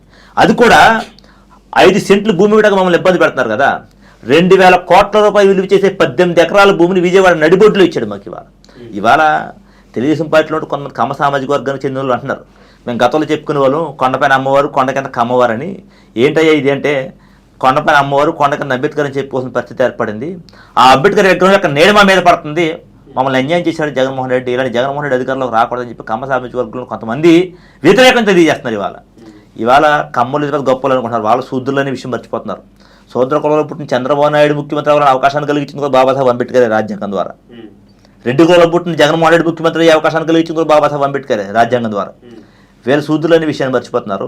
అంబేద్కర్ ఏదో వీళ్ళకి అంటరాని వాడి కింద చూస్తున్నారు. వీళ్ళు అంబేద్కర్ విగ్రహం నేడపడ్డానికి కూడా ఒప్పుకోవట్లేదు కమ్మ సామాజిక వర్గం కొంతమంది. అయితే ఒక ప్రధాన విమర్శ ఏంటంటే, కేసీఆర్ గారు ఇక్కడ తెలంగాణలో నెక్లెస్ రోడ్లో అంబేద్కర్ స్టాచ్యూ ఏర్పాటు చేయడం జరిగింది. తదనంతరం జగన్మోహన్ రెడ్డి గారు విజయవాడలో, మీరు అన్నట్టు విజయవాడ నడుముంటున్న వారు కూడా 2000 కోట్ల పైచిలుకుతో విగ్రహం.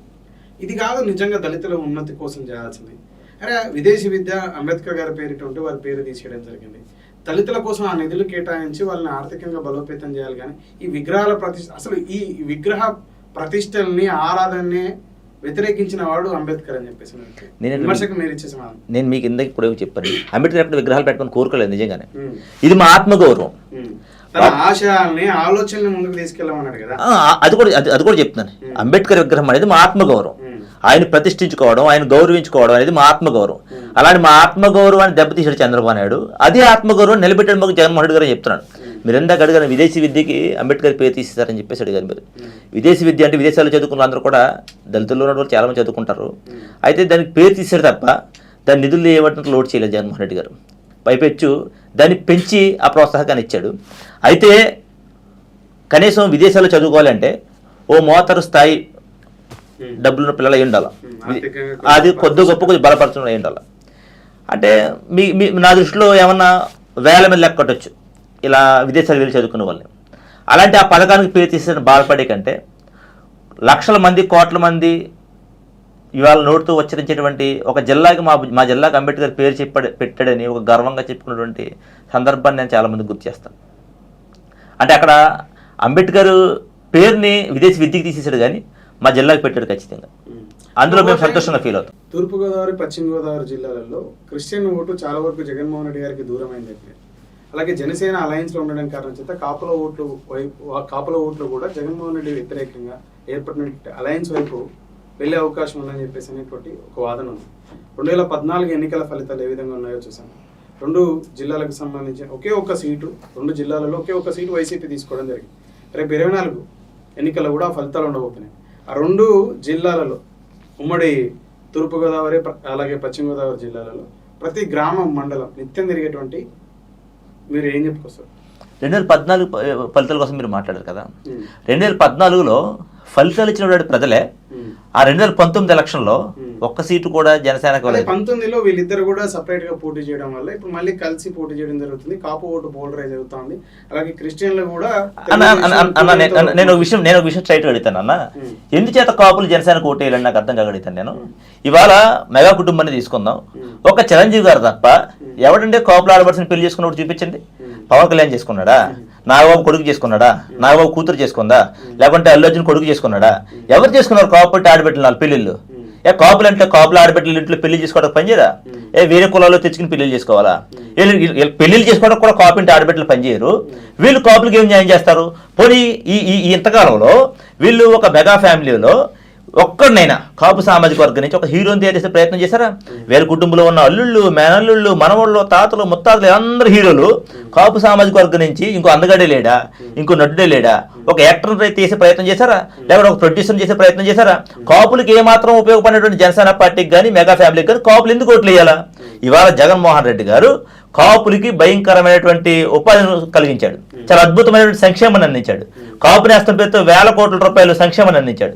ఎంత ఎక్కువ స్థాయిలో కాపు మహిళలను ఆదుకున్నాడు చేయూత పేరుతో, ఎంత ఎక్కువ స్థాయిలో కాపులకి సంక్షేమాన్ని అందించాడు, కోట్ల రూపాయల సంక్షేమాన్ని అందించాడు. వీళ్ళు జగన్మోహన్ రెడ్డి గారికి వ్యతిరేకంగా ఓటేయడానికి ఏ కారణం చూపిస్తారు నాకు అర్థం కాదు. ఖచ్చితంగా జగన్మోహన్ రెడ్డి గారికి ఓట్లు వేసే తీరుతారు కాపులు ఈసారి. ఎందుకంటే ఏమాత్రం ఉపయోగపడినటువంటి ఈ జన సైనికులకు కానీ లేకుంటే ఈ జనసేన పార్టీకి కానీ ఓటేసే కంటే ఎప్పటి వరకు తమ సామాజిక వర్గాన్ని ఆదుకున్నటువంటి జగన్మోహన్ రెడ్డి గారికి ఓట్లేటాక కాపులు ఎక్కువ శాతం ఇష్టపడతారు సార్. జన సైనికులు సైతం ఈరోజు జగన్మోహన్ రెడ్డికి ఓటేయడానికి సిద్ధమంటారు. 100% చేస్తారు. ఎందుకంటే ఇప్పుడు జనసేనలో కనపడే వాళ్ళంతా కూడా యంగ్ జనరేషన్ కనపడతారు ఎక్కువ శాతం. అందులో 100 మంది తిరిగితే 80 మందికి ఓట్లు ఉండవు. వాళ్ళంతా ఇంటర్మీడియట్ పిల్లలు ఉంటారు మ్యాక్సిమం. కాబట్టి ఓ 20% ఏదో పవన్ కళ్యాణ్ గారి మీద పిచ్చున్న వాళ్ళ సినిమా అభిమానులు ఉంటారు తప్ప ఓటేసే వాళ్ళు మాత్రం మెజారిటీ పీపుల్ ఇవాళ వైఎస్ఆర్ కాంగ్రెస్ పార్టీకి ఓటేస్తారు. ఈ ఉభయ గోదావరి జిల్లాలలో క్రిస్టియన్ ఓటు కాస్త జగన్మోహన్ రెడ్డికి దూరం అవుతుందని చెప్పేసి అంటే మీకు సాధారణంగా జరిగేదే. బీజేపీ ఎప్పుడైతే అలయన్స్లోకి వచ్చిందో ఖచ్చితంగా బీజేపీ అలయన్స్లో ఉన్న పార్టీకి మైనారిటీలు ఎవరు ఓటేసేటువంటి ప్రయత్నం చేయరు, ఎట్టి పరిస్థితులు చేయరు. కాబట్టి జగన్మోహన్ రెడ్డి గారికి కానీ జగన్మోహన్ రెడ్డి గారి ప్రభుత్వం కానీ ఏదైతే ఉందో దానికి ఈ మైనారిటీలు కానీ క్రిస్టియన్స్ కానీ వీళ్ళంతా బలమైనటువంటి సపోర్ట్ని ఈసారి కూడా అందిస్తారని చెప్పేసి నేను బలంగా నమ్ముతున్నాను సార్. క్రిస్టియన్ ఓటు దూరం అవ్వలేదంటారా? 1% కూడా అవ్వదు. 1% కూడా అవ్వదు. జగన్మోహన్ రెడ్డి గారు క్రిస్టియన్ ఓటు. షర్మిల గారు క్రిస్టియన్, అలాగే బ్రదర్ అనిల్ గారు వారు ఒక విధంగా ప్రయత్నం చేస్తున్నారని చెప్పేసి. అంటే వీళ్ళు మిషనరీస్ ద్వారా ఇప్పుడు ఒకటి సార్, బ్రదర్ అనిల్ చెప్పాడని చెప్పి క్రైస్తవులు ఓట్లు వెళ్ళేసారు గతంలో. రాజశేఖర రెడ్డి గారి మీద ఉన్న అభిమానంతో జగన్మోహన్ రెడ్డి గారి మీద ఉన్న అభిమానంతో ఓట్లేశారు తప్ప బ్రదర్ అనిల్ చెప్పాడను, లేకుంటే బ్రదర్ సఫీ చెప్పాడను, లేకుంటే కల్విడెంపుల్ సతీష్ కుమార్ చెప్పాడను ఎవరు కూడా వైఎస్ఆర్ కాంగ్రెస్ పార్టీకి ఓట్లు వెళ్ళేశారు. గతంలో జగన్మోహన్ రెడ్డి గారి మానియా అతని మీద నమ్మకంతో ఓట్లేశారు. మరలా ఇవాళ మీకు సరిమలగా తిరుగుతుంది. 175 కాన్స్టిట్యూన్సీలో టికెట్ల మీద టికెట్ పెట్టుకుని వెళ్ళిపోతుంది ఆమె. మీరు చూద్దరు కానీ రానున్న ఎలక్షన్లో షర్మిల గారికి ఏమాత్రం క్రైస్తవులు అండగా నిలబడతారు, ఏమాత్రం క్రైస్తవులు ఓట్లు వేస్తారనేది మీరు రానున్న ఎన్నికలు మీరే చూద్దరు. సొంత చెల్లినే మోసం చేశాడు, చిన్నాన్ననే చంపించిన వ్యక్తికి అండగా నిలుచున్నాడు, ఇలా జగన్మోహన్ రెడ్డి గారిని వారి వ్యక్తిత్వాన్ని దెబ్బతీసేలాగా వారు మాట్లాడుతున్నారు. వీరి ఇన్ఫ్లుయెన్స్ ఏం మేరకు ఉంటుంది అంటారు రేపు ఎన్నికల్లో? అంటే ఇదంతా చంద్రబాబు నాయుడు స్క్రిప్ట్ సార్. ఎందుకనంటే షర్మిల ఏం మాట్లాడాలనేది చంద్రబాబు నాయుడు రాసి 100% రాసిచ్చినట్టే. ఎందుకని చెప్తున్నానంటే సార్, ఇవాళ తెలంగాణలో పార్టీ పెట్టింది షర్మిల గారు. పాపం చాలా మంది మీకు తెలుసు యువ నాయకులు తమ ఆస్తులు అమ్ముకుని తమ రాజకీయ భవిష్యత్తును పనంగా పెట్టి షర్మిల వెనకాల ప్రయాణం చేశారు. కనీసం వాళ్ళకి ఏం భరోసా ఇచ్చింది సార్ వెళ్ళిపోయినప్పుడు? అర్ధాంతరంగా వాళ్ళ జీవితాల మధ్యలో ఉద్దేశం వెళ్ళిపోయింది షర్మిల. ఇవాళ కాంగ్రెస్లోకి వచ్చింది. కాంగ్రెస్ ఎవరితో పొత్తులో ఉన్నప్పటి వరకు, ఎవరితో అలయన్స్ దగ్గరలో ఉంది, సంబంధాలు పెట్టుకుందంటే బీజేపీని వ్యతిరేకించిన చంద్రబాబు నాయుడు అప్పటి వరకు కాంగ్రెస్ తోటే ఉన్నాడు. కాంగ్రెస్ తోటే సఖ్యత కొనసాగిస్తూ ఉన్నాడు చంద్రబాబు నాయుడు.